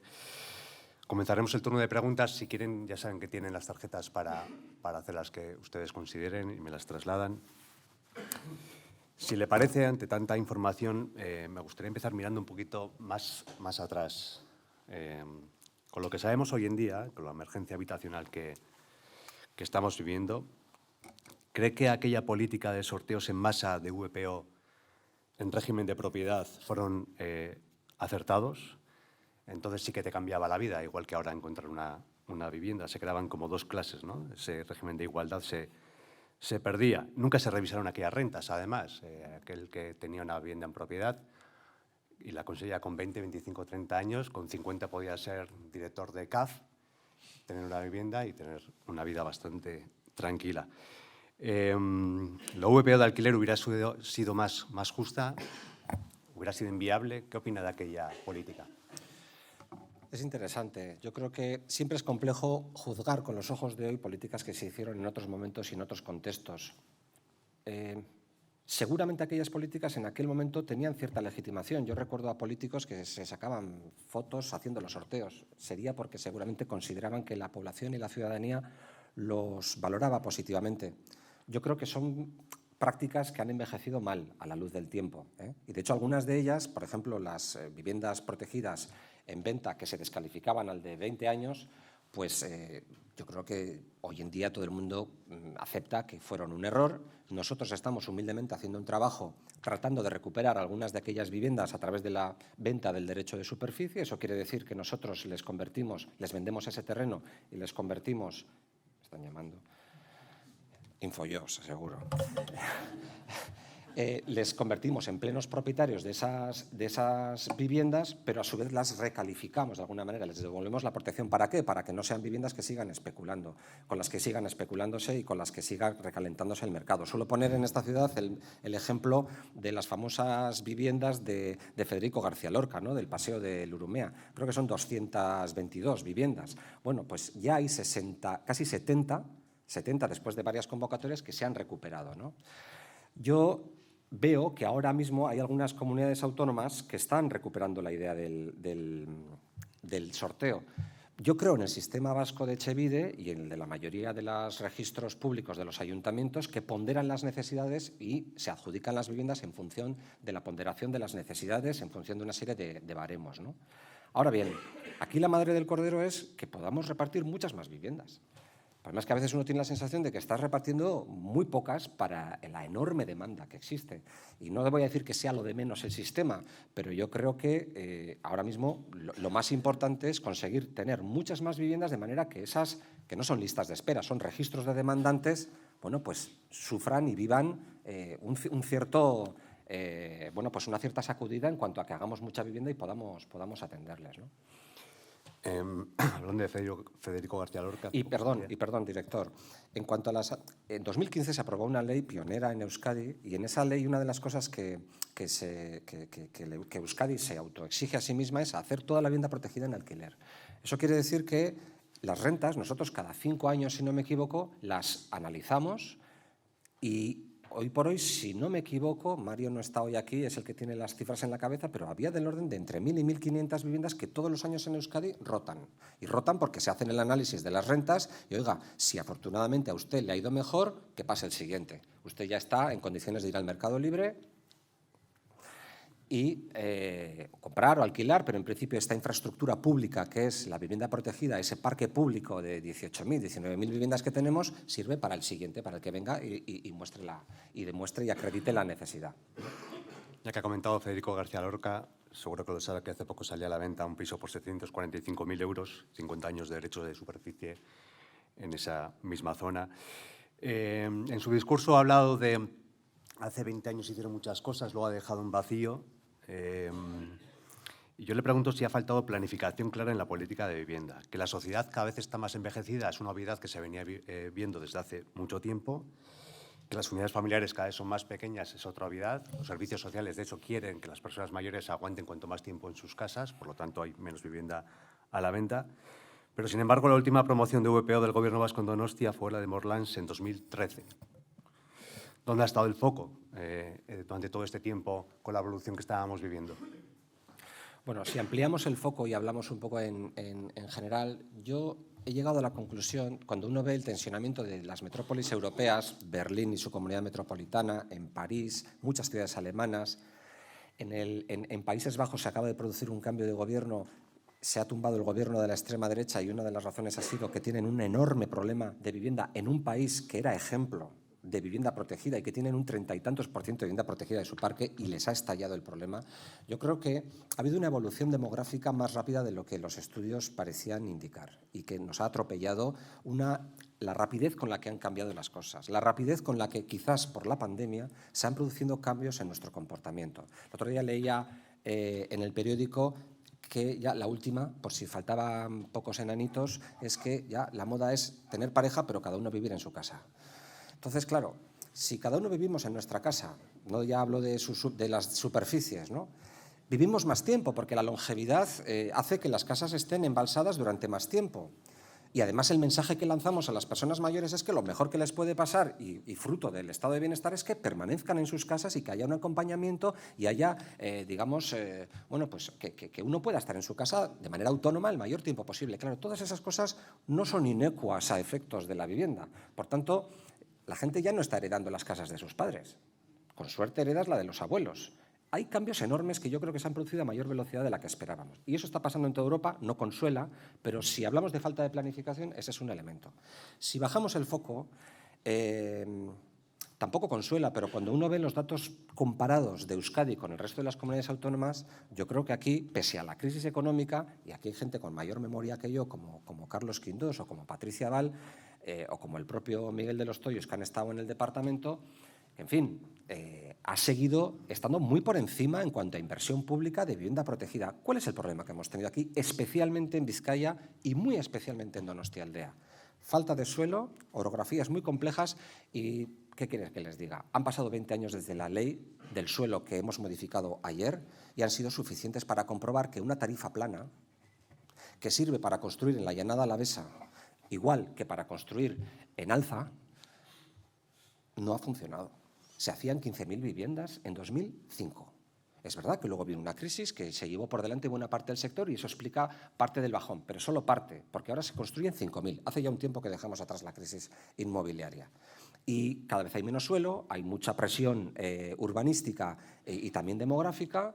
Y en el caso de San Sebastián, pues es verdad que durante años, si estuviese aquí Iñaki Arreola, que me precedió y estuvo 2 legislaturas seguidas en vivienda, pues no hubo cesiones de parcelas como las hemos tenido. En Bilbao estamos con un convenio vigente, con 2 convenios vigentes, bueno, realmente son más, pero el total de las viviendas que estamos construyendo son 1.600, de las cuales 1.000 están en Zorrozaurre. En Vitoria tenemos un convenio vivo a punto de terminar ya las obras de 1.000 viviendas, fundamentalmente en Salburua, y vamos a cerrar ahora otro convenio de otras casi 1.000 en Zabalgana. Aquí no ha habido, igual por falta de terreno, yo apunto una posible causa: falta de plan general. O sea, hace falta un plan general. Antes he mencionado a la SAR Teoria, hace falta un plan general. Salió hace poco el avance y no sabemos si realmente tampoco parece que haya causado mucho entusiasmo. Yo creo que San Sebastián necesita avanzar urgentemente en el plan general. Y ahí, hombre, pues yo cuando hablaba de aquellos 20 años, del año 90 al 2010, había una oficina permanente de plan general, de revisión del plan general, que de alguna manera combinaba técnicos municipales con empresas contratadas, urbanistas, arquitectos, que estaban permanentemente trabajando. El otro día Jorge me comentó la cifra de no sé cuántas modificaciones puntuales del plan general se hicieron, porque a través de las modificaciones puntuales hacen muchas cosas. He mencionado varias operaciones que van a requerir de esa figura. Bueno, esa figura requiere de un equipo de urbanismo muy engrasado, en permanente, digamos, ebullición para darle vida al plan general, que tienen que ser documentos vivos. O sea, usted responsabiliza al Ayuntamiento de Donostia de que durante 20 años no se hayan hecho casas. Seguramente es una responsabilidad compartida, pero sin suelos no podemos hacer casas. Eso creo que lo entiende todo el mundo. Entonces, se puede decir, no, oiga, claro, ¿nosotros por qué estamos haciendo viviendas a ese nivel en Vitoria o en Bilbao o en otras ciudades? Porque nos han cedido terrenos. Bueno, en algunos casos, ahora mismo tengo que decirlo, estamos llegando a acuerdos. Tenemos en la mesa un convenio marco que le va a dar cobertura a lo que estamos haciendo en EASO Playa de Vías, que le va a dar cobertura a lo que vayamos a hacer a futuro en Anchita, en Jolastoquieta, donde esa modificación del plan general que lleva 10 años, cuando esté terminada, en principio el Ayuntamiento nos ha dicho que nos quiere ceder la parte de la vivienda protegida. Pero me parece importante que en todas esas operaciones y en aquellas también que lidera el propio Ayuntamiento, la vivienda protegida vaya al menos a la par que la privada. No se quede después, porque por no haber no hay ni un cartel que anuncie que va a haber vivienda protegida.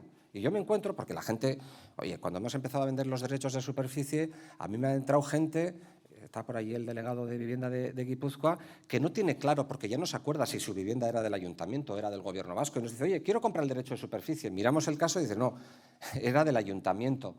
La gente no sabe muy bien de quién es la responsabilidad, pero la gente quiere saber si se va a hacer vivienda protegida o no. Y ahí yo creo que tenemos que hacer que la vivienda protegida que desarrollemos vaya como mínimo a la par que la libre, que hace falta hacerla libre porque muchas veces paga la ronda de buena parte de la operación y entiendo que tiene que salir, eso es lo que de alguna manera acredita la viabilidad económica y financiera de la operación, pero hay que forzar la máquina para que la parte de la vivienda protegida no se quede atrás.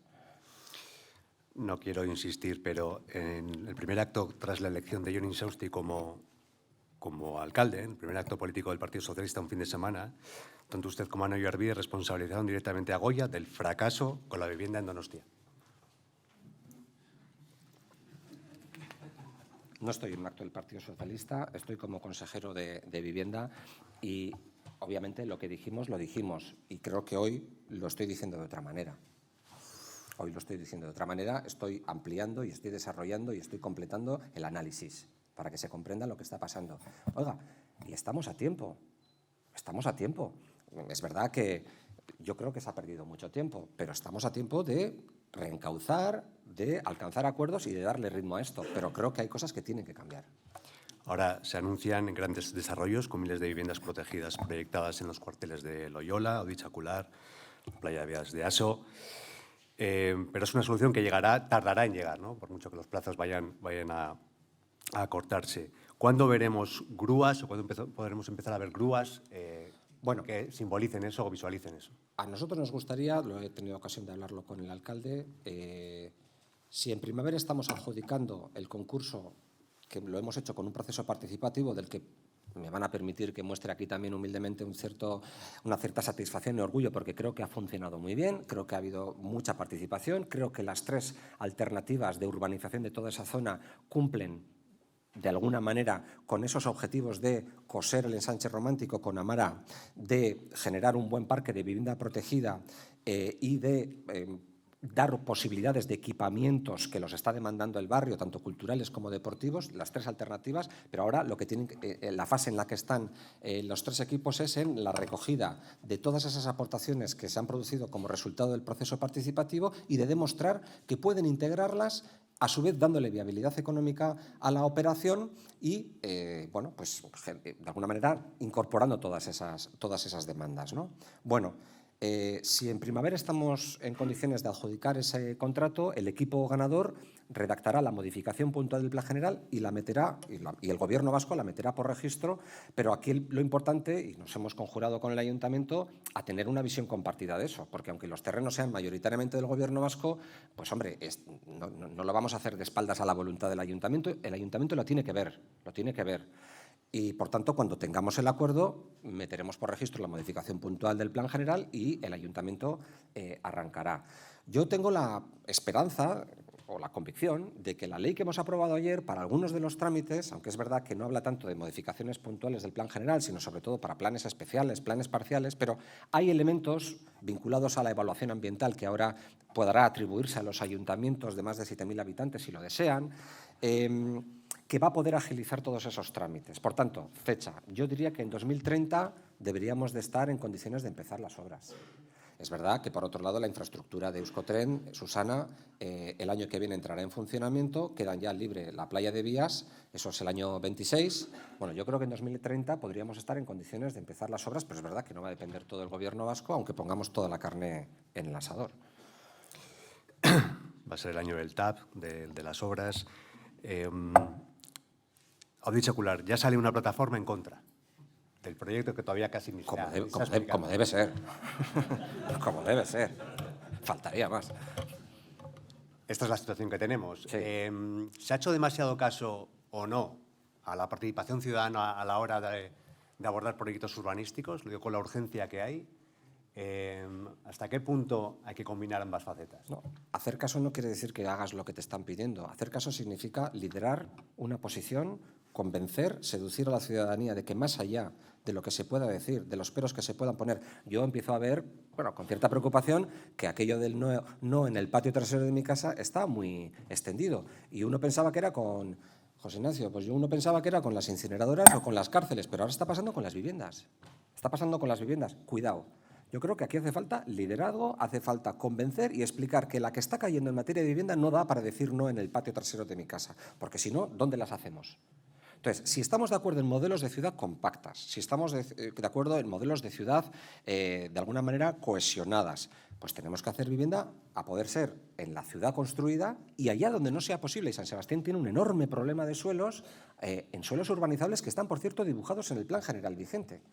Se podrá debatir si ese es el dibujo que debe de llevarse a cabo, si el modelo de ensanche es el correcto, si hay que ir a un modelo más tipo Ayete, pero Odichacular es la bolsa de terreno urbanizable más grande de Euskadi. Y no se puede renunciar a eso. ¿Que ha salido una plataforma? Estoy esperando a reunirme con ellos. Estuve el otro día en la agrupación socialista de Alza, he quedado con los vecinos. para visitarles, porque ahí se produce una circunstancia. Hay vecinos que están en un limbo. Desde 2010, cuando se aprobó el plan general, fuera de ordenación. Y lo único que piden, y creo que con razón, es que arre o so, pero así no se puede seguir. Gente que no puede poner ni un ascensor, gente que se hace mayor y no puede mejorar la accesibilidad de sus viviendas porque no pueden hacer obras, porque se han quedado congelados en el tiempo. Y por tanto, así no podemos seguir. Yo soy de los que dicen arre.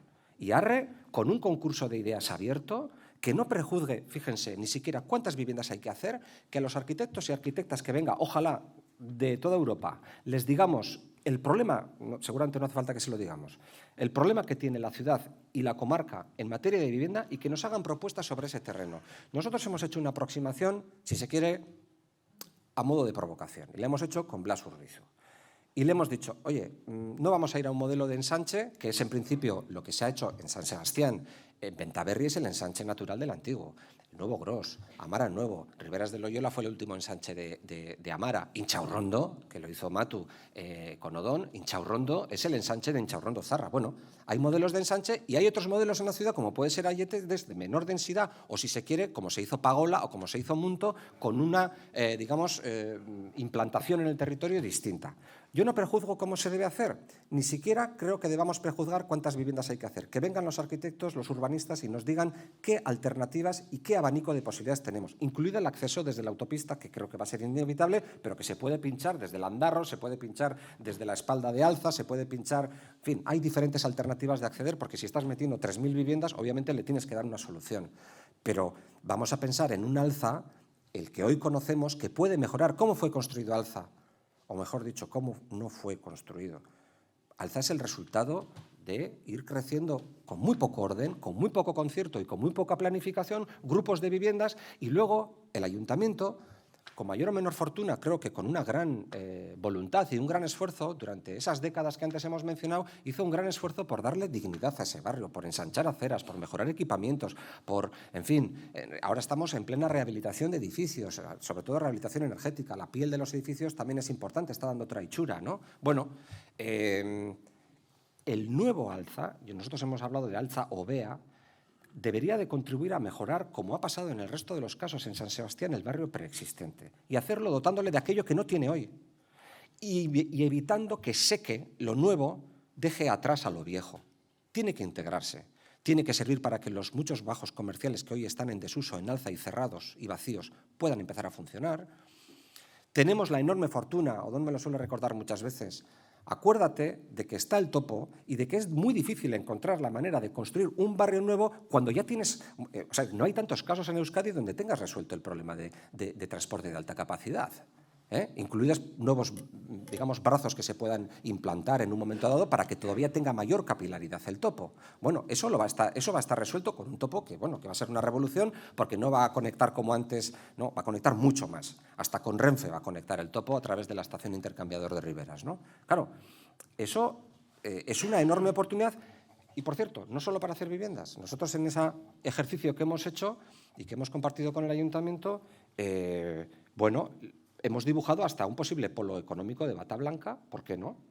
A modo de Miramón, todos conocemos lo que es Miramón, lo que es un bosque súper agradable donde hay actividad económica, como digo, de bata blanca, y ¿por qué no pensar en el bosquete de Miravalles como una zona donde poder hacer esa operación? ¿Qué le diría a un joven que ahora mismo tiene un sueldo digno, pero que no encuentra una vivienda, que tiene que compartirla y que no tiene perspectivas hoy en día, porque estamos hablando de proyectos a muy largo plazo? Que el problema tiene ¿Qué tiene que solución. hacer? Bueno, que el problema tiene solución, que nos hemos puesto en marcha y que los resultados han de verse en el medio plazo. A mí no me gusta hablar de largo plazo porque es muy desesperanzador y porque la gente joven, en largo plazo, se te ha ido la juventud. O sea, es que la juventud lamentablemente caduca. Entonces, yo creo que, primero, que hay solución y fíjese, preocupándome mucho, digamos, la expectativa vital de esos jóvenes. Estoy pensando también en la de sus hijos, porque son jóvenes que en un momento dado se empiezan ya a echar a andar, se independizan, tienen familia. Hay que empezar a pensar en las futuras generaciones, en el conjunto de Guipúzcoa, que, por cierto, también hay que levantar el foco y ser conscientes de que Guipúzcoa, si quiere de alguna manera ser respetuoso con su tradición de equilibrio territorial es importante. Yo aquí he citado algunas viviendas en la comarca metropolitana de San Sebastián, pero también en el conjunto de Guipúzcoa, en el Goierri, por supuesto en Eibar, donde estamos haciendo bastantes viviendas y esta semana he sabido que vamos a hacer alguna más. Bueno, yo creo que el mensaje tiene que ser ese. Yo me niego a ser derrotista, me niego a lanzar mensajes, digamos, desesperanzadores. Creo que hay que lanzar mensajes de esperanza y luego, eso sí, ser consecuentes y ponerse las pilas. Bajar del 75 al 60 el porcentaje europeo significa que estábamos legislando mal en los últimos años. Y luego, segunda pregunta, ¿ha habido proyectos que han estado paralizados esperando a que se aprobara esta ley? Eso no lo sé y nunca lo sabré. Yo, en algún momento, cuando he temido que eso pudiera estar pasando, he reunido a las empresas del sector, a las promotoras y a las constructoras, y me puse muy serio, porque no quería ni imaginar que eso pudiera estar pasando. Hemos aprobado la ley en tiempo récord, la hemos hecho a través de una proposición de ley con toda la intención para que no se produjera un gran vacío y una gran inseguridad jurídica o una tentación de espera por parte de las empresas, y si se ha producido, pues lamento las consecuencias, pero han sido 9 meses. Quiero decir que en todo caso había que hacer la modificación, la hemos hecho y yo espero que reactive el sector. Por la misma nos puede estar pasando, Patricia, que Bizigune, que es un programa bandera, como la gente sabe que vamos a aprobar, dentro de un mes, un decreto donde van a mejorar las condiciones de Bizigune, quien tiene su vivienda esperando a ponerla en ese programa, se espere, porque en zonas tensionadas se va a pagar hasta 900. En Donosti, el canon de Bizigune va a estar cerca de los 900 euros, si no me equivoco. 960 o 990. Es el 95% del EMAL, que es la estadística que mide la media de los alquileres en cada ciudad.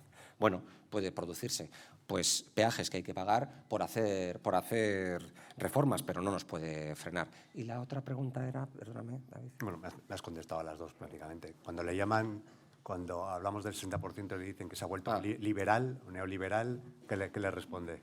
Bueno, tengo aquí una cuenta que tengo ganas de hacer, porque hay cosas que no he visto reflejadas en la prensa. Igual nosotros hemos cometido algún error en comunicación o quizás no ha despertado mucho interés, pero creo que es importante. Con la ley actual, ya no. Con la ley actual, ayer, bueno, la ley va a entrar en vigor cuando se publique en el boletín, o sea que con la ley actual, hoy por hoy, en suelo urbanizable, porque a veces se nos olvida que estamos hablando siempre del urbanizable, no del urbano, que no ha cambiado. En suelo urbanizable se exige que el 75% sea vivienda protegida y el 25% sea libre. Del 75% de protegida siempre hay un mínimo de vivienda de protección oficial del 55%, y las tasadas pueden ser el otro 20%, ¿vale? Bueno, 75% de vivienda protegida, ¿vale? Nosotros hemos hecho la propuesta de dejar que los ayuntamientos, en función de sus necesidades, en función de su orografía, de sus costes de urbanización, en función de los promotores, en función de muchas cosas, para evitar esa tarifa plana que nos hace polvo, sobre todo en aquellos sitios donde la orografía es compleja y los costes de urbanización se elevan mucho, puedan, de alguna manera, modular ese porcentaje de vivienda protegida entre el 75 y el 60, 15 puntos. 15 puntos. Creo que la ley Maturana en su momento lo puso en el 65, si no me equivoco. Bueno, esto lo baja al 60, vale, lo permite bajar al 60. Eso nos dejaría en un 35% libre, por tanto hay 10 puntos más para la libre, 10 puntos de vivienda tasada y siempre un mínimo de 55, porque eso lo hemos respetado, de viviendas de protección oficial, el 55% se respeta por mucho que uno baje la horquilla. Vale. Hay un elemento que ha pasado desapercibido y creo que es importante destacar. En el proyecto de actuación prioritaria que estamos aprobando como carril rápido, una de las cosas que el promotor, un Visesa o un promotor privado, va a poder plantear es que se eleve la edificabilidad de ese proyecto en un 10% sin necesidad de cambio de modificación del plan general, que es lo que de alguna manera te llevaría pues, a 2 años de tramitación. No necesitas tramitar una modificación puntual del plan general y le puedes dotar un 10% más de edificabilidad, que íntegramente irá a la vivienda protegida. Por tanto, volviendo al ejemplo de las 100 viviendas, si subimos la edificabilidad sobre el conjunto son 110 y hay, a la hora de repartir el 35 y el otro 65 o el 40 y el 60, hay realmente el número de viviendas protegidas no solamente no se reduce, sino que se eleva.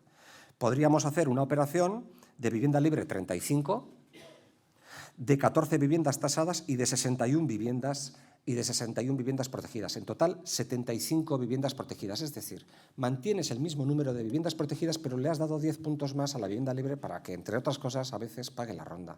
Porque el problema de esas 75.000 viviendas que no salen a la luz es porque la vivienda libre que tú le permites hacer en suelo urbanizable, que son 25 puntos, no da.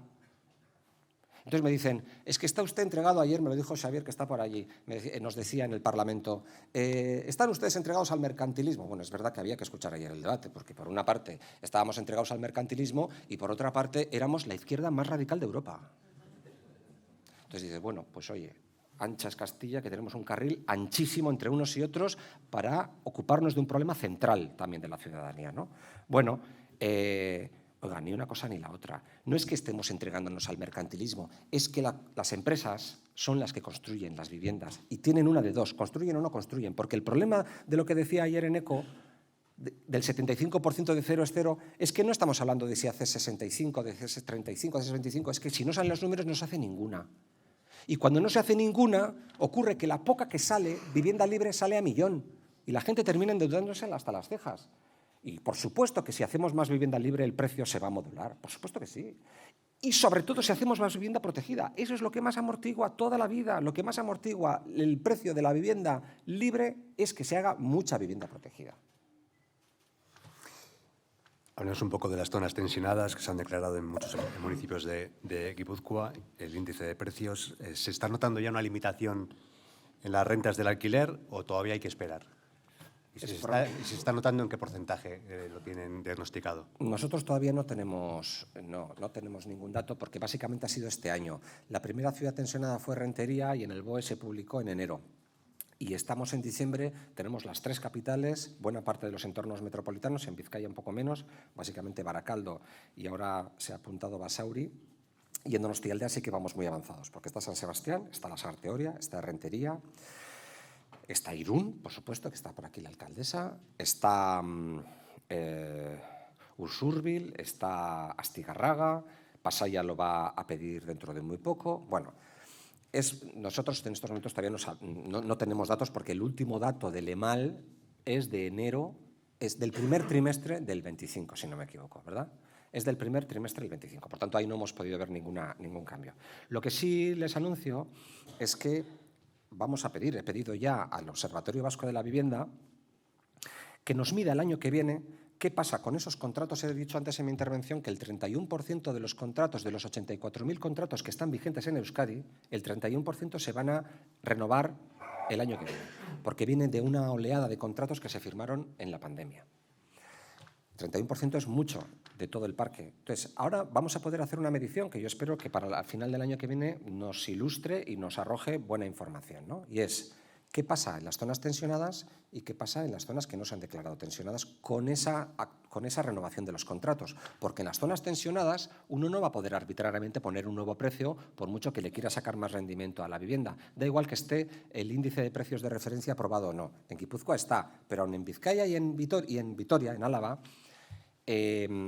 como hay que indexarlo al contrato anterior, da igual que no haya índice de precios de referencia, vamos a ver qué es lo que pasa con el incremento de precios en unos sitios y en otros. Y yo creo que ese va a ser un dato muy ilustrativo. ¿De oferta también saben algo? ¿Saben si se ha reducido la oferta? La oferta de vivienda en alquiler, y esto me alegra que me haga esa pregunta porque es un caballo de batalla que nos cuesta mucho, ¿no? Y esto nos remite a la importancia del dato público y transparente y el dato oficial.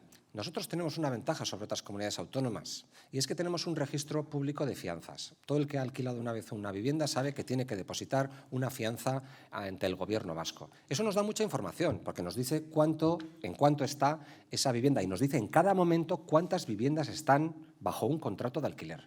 Y ese número, que creo que ahora mismo está en 85.000, no ha parado de crecer. Es verdad que cada vez crece menos, pero sigue creciendo. Crece menos, entre otras cosas, porque tenemos el parque de vivienda deshabitada más pequeño de toda España. Y, por tanto, estamos tocando el techo de la vivienda residencial. No esperemos que siga creciendo como antes, porque la gente vive en su piso, en el piso de su propiedad, y está haciendo uso residencial de su vivienda. Entonces, no ha parado de crecer.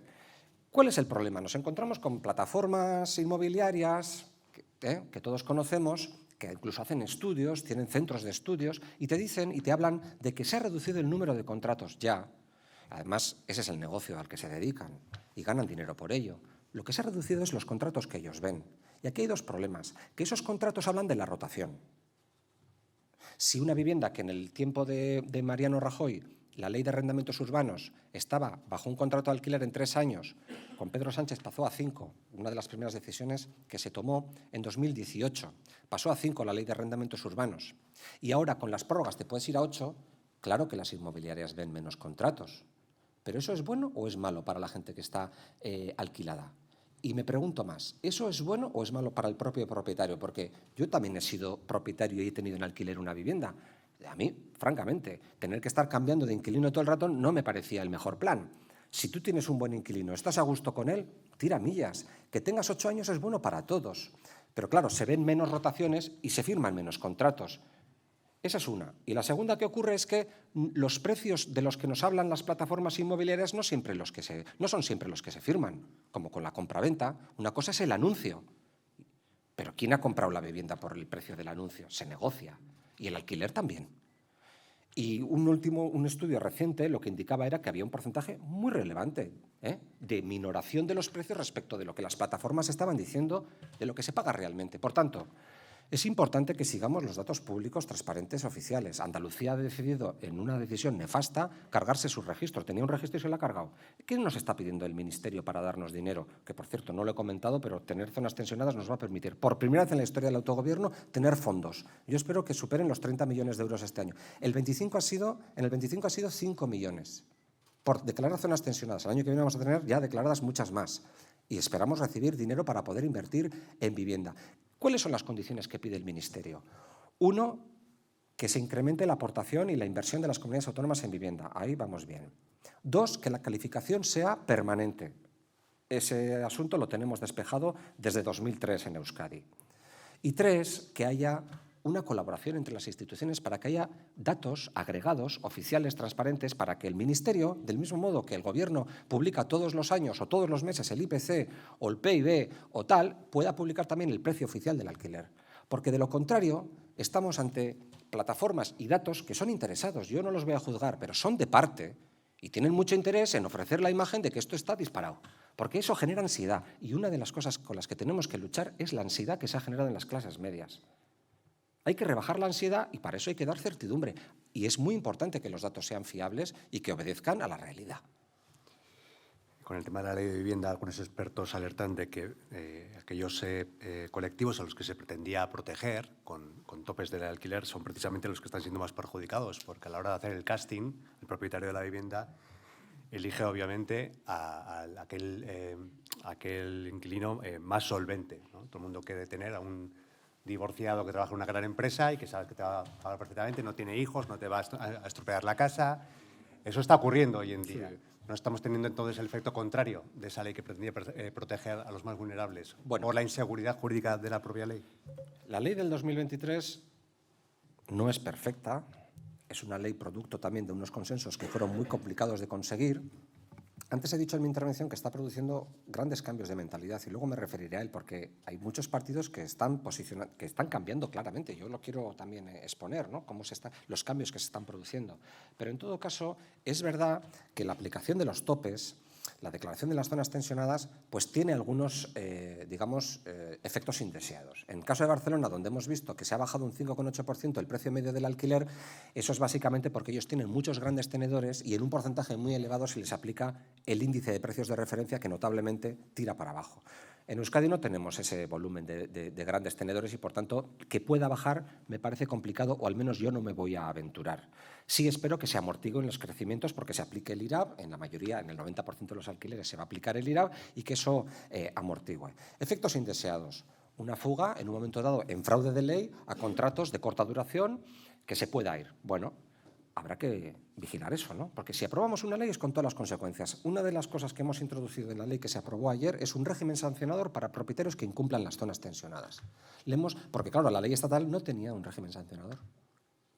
¿Qué pasa con el inquilino al que su propietario no le respeta las limitaciones y los topes? ¿A quién puede acudir? Bueno, pues en Euskadi, por primera vez, en el conjunto de España, tenemos un régimen sancionador que, bueno, haremos cumplir si hay denuncias.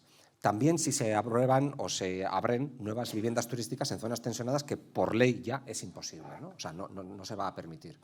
Entonces, sí, hay efectos indeseados y nosotros queremos introducir elementos de certidumbre porque, en fin, yo reconozco, escucho, estoy en la calle, estoy con la gente y es verdad que hay propietarios que dicen, es que, primera reflexión, si seguimos viendo la vivienda como si fuera una criptomoneda que nos tiene que dar muchos beneficios, entonces uno tiene que asumir que el riesgo es el que es. Como toda inversión, a grandes rentabilidades, grandes riesgos. Nosotros queremos introducir elementos de certidumbre. Bizigune es el programa estrella por el que nos envidian en toda España. Pero a más, lo que estamos planteando es un programa Aloca Plus que sea un seguro de impagos y un seguro de desperfectos. A aquellos propietarios que moderen su renta, que la pongan al índice de precios de referencia y nosotros, cualquier circunstancia, cualquier impago, se lo vamos a cubrir. Y creo que eso es un elemento de certidumbre interesante. Además, oiga, incentivos. En este país hemos hecho recientemente una reforma fiscal en los 3 territorios absolutamente alineada, con unos incentivos todavía más suculentos, gracias José Ignacio, por, oye, reconocer a esos propietarios y, si no me equivoco, está en un 60 o en un 70% del forfait, es decir, que el 70% de tus ingresos está fuera de pagar impuestos cuando eres propietario, en zona tensionada, si no me equivoco. Quiero decir, eso es una ventaja. Bueno, si a nadie le estamos diciendo que pierda dinero, estamos diciendo que no gane tanto, Entonces, vamos a pensar un poco en conjunto en el problemón que tenemos como sociedad, en el modelo de sociedad al que queremos aspirar. El mercado de la energía está intervenido, el mercado laboral está regulado, son bienes de primera necesidad. Y como no asumamos la conciencia de que esto tiene que salir de la ecuación puramente especulativa y financiera, nos vamos a pegar un castañazo. Ya me habéis entendido. La nueva ley habla de burocracia, reduce los trámites. Una cosa que se oye mucho dentro de los arquitectos, de los empresarios, de las constructoras, ¿mandan más los técnicos que los concejales de urbanismo en los ayuntamientos? Aquí hay unos cuantos. Aquí hay unos cuantos. Mandan más los técnicos en todas partes. Bueno, no. Cada uno tiene su función, evidentemente. Hombre, lo mejor para que las cosas vayan rodadas y vayan bien engrasadas es que haya una comunión y que haya... Porque, a ver, para mí, y he coincidido en mi vida política con muchos técnicos, la gran mayoría de ellos, la grandísima mayoría de esos grandes profesionales dedicados que meten muchas horas, pues porque uno tiene esa fatalidad de imprimir ritmo y de en fin, trabajar de manera intensa, ¿no?, en los objetivos. Pero lo ideal es siempre que haya, oye, técnicos que no te digan que no se puede, que te digan cómo se puede hacer, ¿no? Porque evidentemente nadie quiere saltarse la ley por la cuenta que nos trae, nadie quiere coger ningún atajo indebido, nadie quiere tomar decisiones que tengan efectos indeseados y las cosas hay que medirlas muy bien. Y el buen técnico es aquel que te aconseja, que te acompaña, pero que entiende cuál es tu objetivo político legítimo porque te has presentado a las urnas con un programa y lo quieres hacer cumplir. Y bueno, yo creo que en la gran mayoría de los casos eso pasa. Con lo que he comentado antes, yo creo que es muy importante. Igual a alguno le ha parecido anecdótico, pero el tema de la digitalización es importantísimo. Lo voy a intentar ser gráfico. Cuando un promotor viene con un proyecto en BIM, que el ayuntamiento lo pueda pasar por la maquinita y en un tiempo muy rápido le puede decir, no si cumple o no, sino en qué no cumple, y le pueda corregir, estamos ahorrando muchos meses. Y esto, en fin, tómenmelo como una excepción, pero Madrid es un ejemplo, la capital. No, lo digo de verdad. Se han pasado 5 años trabajando la incorporación del BIM en el Ayuntamiento de Madrid y ahora están a punto de arrancar en un programa en el cual los planes urbanísticos, las licencias de construcción, primera ocupación y tal, esa ventana de poderlos meter a través de BIM va a estar abierta. Y yo creo que va a dar muy buen resultado. Hace poco tuvimos aquí un congreso en el que se reunieron a diferentes administraciones públicas, puertos del Estado y tal, y veíamos las enormes ventajas que puede tener esto, ¿no? Bueno, yo entiendo que los ayuntamientos que están a 1000 batallas y a 1000 cosas pueden no haberse percatado de esta enorme ventaja. Ahí está el Gobierno vasco para, ¿no?, orientar, contratar, digamos, orientación, acompañamiento, asesoramiento y a ver si somos capaces en un tiempo razonable de tiempo de establecer ordenanzas tipo, de establecer sistemas, de explicar el software cómo funciona, de formar. Nosotros ahora muy importante con esta ley es formar a los concejales y a los técnicos para que entiendan qué atribuciones va a tener y proyectos piloto. Porque a veces con las nuevas normativas ocurre que se produce un cierto horror vacui al inicio, dice no, que pase el otro, que a mí me da la risa y a ver cómo le sale, ¿no? Y luego ya iré yo. Quiero evitar eso. Quiero evitar eso. Nosotros hemos sido valientes con la norma. Seámoslo todos. Seamos valientes. Vamos a amparar, vamos a acompañar, vamos a orientar. Y déjame que te haga una última reflexión sobre esta materia. Ayer escuchamos de todo en el Parlamento, pero un alcalde o una alcaldesa que dentro de menos de 2 años se va a tener que presentar a las elecciones, yo estoy convencido que por encima de lo que le digan sus partidos, los estados mayores de los partidos, lo que quiere es hacer vivienda, porque ese va a ser el tema de las elecciones, ¿eh? Ese va a ser el tema de las elecciones, y si me apuráis, de todas, de las generales, de todas. Ese es el tema. Entonces, más allá de los prejuicios, de las gafas ideológicas, de lo que se quiera, yo conozco operaciones en suelo urbanizable en Euskadi, en ayuntamientos de todos los colores, que estoy convencido que van a poder salir, más allá de los prejuicios, porque aquí hay que aplicar las prerrogativas y las atribuciones que la ley te da, que es verdad que está hecha desde la política, claro que sí, pero de verdad que ni hay afán ideológico ni neoliberal ni ultraintervencionista. No, no. Lo que queremos es movilizar los suelos. Y cuando los ayuntamientos y los alcaldes y alcaldesas vean que tienen la opción, yo creo que no la van a poder rechazar. Antes he comentado el tema de los salarios. ¿Cree que también un problema de la vivienda es un problema de bajos salarios? Sí, sí, claro. Claro. Y eso tengo en el equipo a gente que me lo recuerda todos los días para que yo no abunde en el drama de la vivienda que me estoy, ¿no?, flagelando en exceso. Claro, es un problema también de que los jóvenes no tienen, en comparación con la capacidad adquisitiva que los sueldos les reportaban a los jóvenes hace 20 años para poder hacer frente, es verdad, a otros precios de la vivienda libre, ahora, digamos, ese porcentaje, esa relación se ha roto. Se ha roto. Y es gente muy preparada, ya lo he dicho antes, ¿no? Pero evidentemente los sueldos también están fallando y la capacidad adquisitiva de los jóvenes también está fallando, sobre todo porque para cuando un joven termina trabajando, lo que toda la vida hemos dicho, de lo suyo, pasa un tiempo en el que estás, bueno, pues cobrando lo que cobras por trabajos en los que, bueno, pues sigues formándote o lo que sea. Con esos sueldos, porque en fin, aquello del mileurismo, se hablaba de mileurista en la década pasada en plan despectivo. ¿Y dónde estamos? ¿Y cómo estamos? ¿Y qué sueldos se pagan hoy? Bueno, ese es un problema, desde luego, para poder afrontar, desde luego, un alquiler a los precios en los que está y mucho más una hipoteca. ¿Qué estamos perdiendo a la hora de traer talento? Hace poco el DIPC celebraba su 25 aniversario y su director general admitía que habían perdido científicos porque no se podían alojar. ¿Qué está perdiendo Guipúzcoa? ¿Qué está perdiendo Euskadi? Pues igual el ascensor social. Porque toda la vida hemos dicho que la educación es el gran ascensor social. En mi etapa yo me iba y volvía todos los días en autobús a Leioa, pero había gente que se quedaba en Bilbao. Yo estoy convencido que ahora es muy difícil que te quedes en Bilbao o que te quedes en San Sebastián. Me reuní el otro día con una preceptora de Gaztelagun, una chica que era vitoriana, era postdoc y tenía un Gaztelagun, tendría 32, 33 años. Estaba en uno de esos centros tecnológicos y estaba recibiendo el Gaztelagun y malvivía, porque su sueldo yo creo que era 1.400. Y obviamente estaba en una vivienda, en fin, pues dentro del rango actual, que es, si no me equivoco, 800 euros máximo en Donosti, pero en una situación que dices, bueno, ¿hasta qué punto la vivienda no está condicionando ese ascensor social? Y digo más, la vivienda también ha sido hasta ahora un ascensor social por las enormes plusvalías que ha generado las clases medias. Y eso quizás no lo hemos querido reconocer, pero eso es algo que tenemos que empezar también a repensar. Porque ha habido muchas clases medias, pues, no sé, yo creo que todos tenemos en mente. Mis padres compraron la vivienda en Trincherpe por 1 millón, le llamaban la Torre del Millón. Era un rascacielos y costaba 1 millón de pesetas la vivienda, ¿no? Bueno, al de 20... Eso fue en el 75 cuando yo nací. Pues bueno, pues en el 2000 y pico... cuando la vendieron, esa familia de clase media trabajadora, pues obviamente obtiene unas plusvalías y se produce una cierta mejora en tu escalafón social. Eso ha pasado con la vivienda también.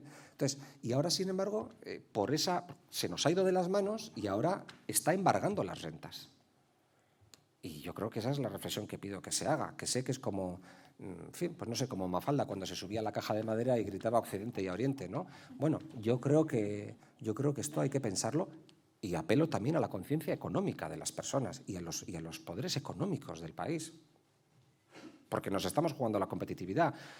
Yo sé, y me he reunido también con CEOs de empresas tecnológicas en Euskadi, en Donosti, que lo tienen muy complicado. ¿Qué es lo que vais a hacer en Illumbe? En Illumbe, si no me equivoco, el centro tecnológico va acompañado, ¿no? Va acompañado de un espacio alojativo.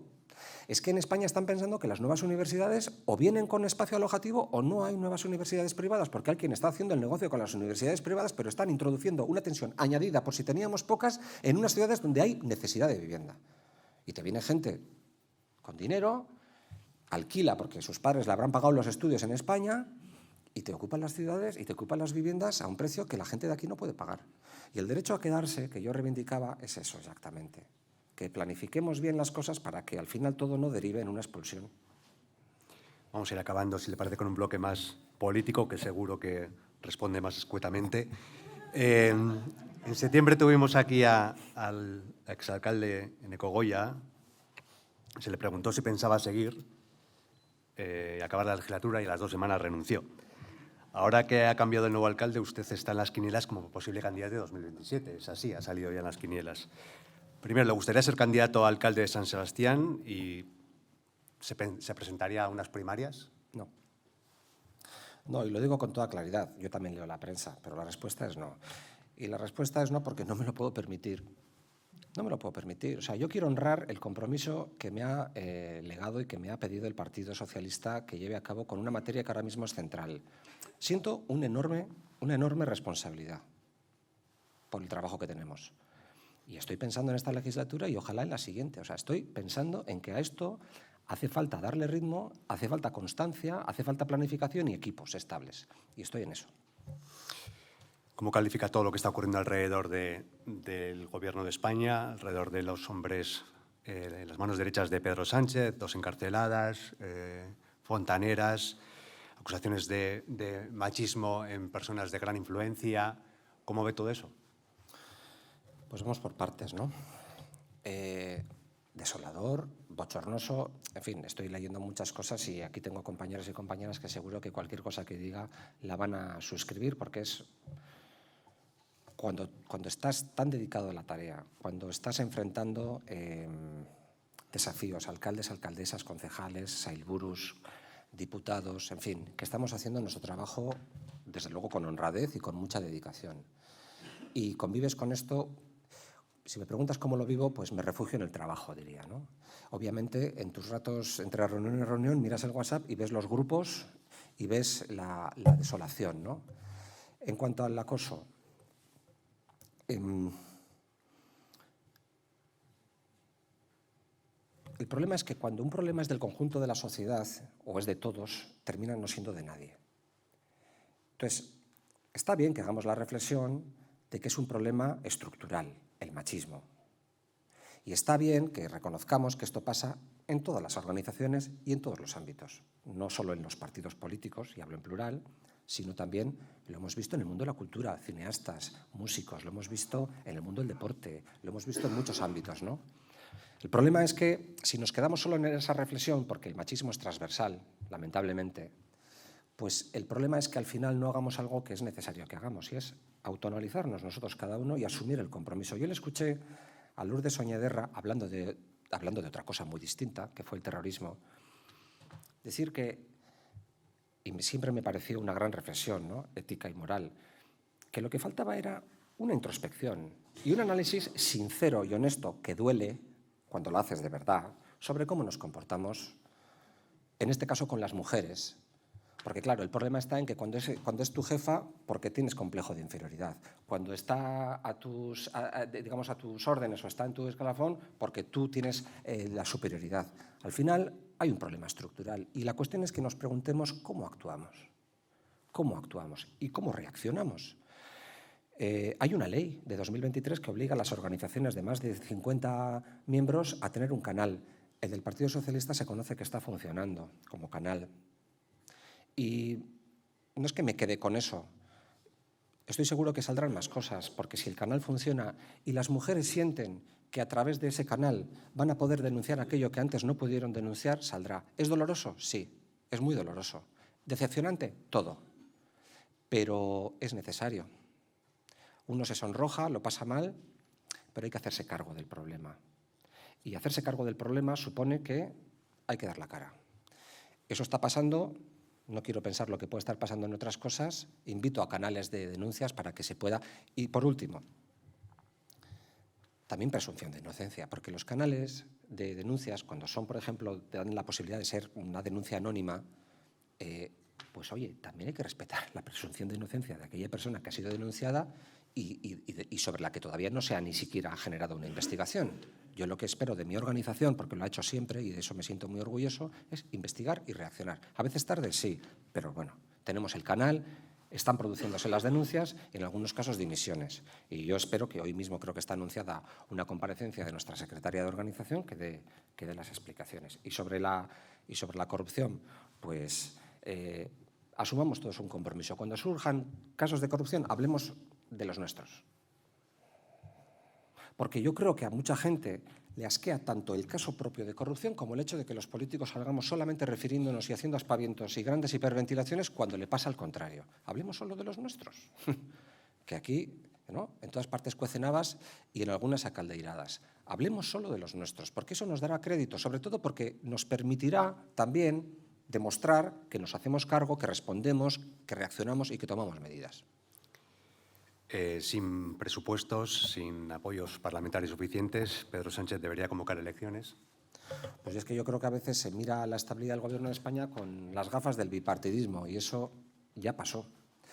Cuando uno mira en Europa cómo están los gobiernos de larga tradición democrática, con toda su legitimidad democrática, cómo surfean la situación, pues no es que yo esté satisfecho por la situación. Me encantaría que los presupuestos estuvieran aprobados, no este año, sino mucho antes. Pero yo lo que digo es que el Gobierno socialdemócrata de España es un faro también en Europa. Y si fuera que además lo estamos gestionando mal por muchos valores, digamos, socialistas que podamos preconizar, pero los datos económicos también respaldan una gestión. Hay un despliegue de 80.000 millones en fondos europeos que ha permitido transformar cadenas de valor de manera integral, de transformación digital, de transformación energética. Bueno, yo reivindico a este Gobierno como un Gobierno con todos sus peros y con todas sus pegas, que siga gobernando, y también reivindicar que si se ha terminado el bipartidismo, todos tendremos que asumir que la cosa se ha fragilizado y que evidentemente las mayorías van y vienen y que lo difícil realmente es aquí conformar en cada momento y para cada tema, cosa que yo creo que el Gobierno sigue haciendo, a pesar de la que está cayendo, sigue haciendo, negociar cada tema para tratar de sacar hace poco una ley de movilidad sostenible. Bueno, no son cosas menores. Ya sé que la sensación ahora mismo es de pesadumbre y de falta de estabilidad, pero pongámoslo también en el contexto de lo que está pasando en el conjunto de gobiernos. Y claro, si alguien cree que el Gobierno que quiere alumbrarse como alternativa de la extrema derecha y la derecha, porque ya no sé en qué orden va a ir eso, va a ser más estable para España, que es un país inflamable en términos territoriales y con un pasado y con una historia y con una conciencia histórica, y que terminemos en el saco de la extrema derecha, España, y si alguien cree que eso va a dar más estabilidad a este país, yo, desde luego, le invito a que se lo piense. Dice el Lehendakari que revelar la nacionalidad de los detenidos es mirar a la realidad de frente. ¿Lo cree así? No. A ver, yo lo que creo es que, y estoy de acuerdo en eso con lo que manifestó nuestro vicelehendakari Miquel Torres, una cosa son los datos agregados y las estadísticas que se den a final de año y se cuente, pues entre otras muchas características del fenómeno del delito, que también es un fenómeno que está cambiando, bueno, pues también la procedencia. Y otra cosa es un dato que incluso es que no está contemplado ni en el libro de estilo, por ejemplo, de nuestra radiotelevisión pública vasca. Es que en el libro de estilo de ITV los periodistas no pueden dar caso por caso la procedencia de la persona que presuntamente ha cometido un delito. No lo pueden hacer. ¿Y por qué? Pues porque se considera que ese no es un dato relevante para explicar un dato, para explicar un caso, en cada caso, y que puede llevar a estigmas y que puede llevar a consideraciones y análisis equivocados.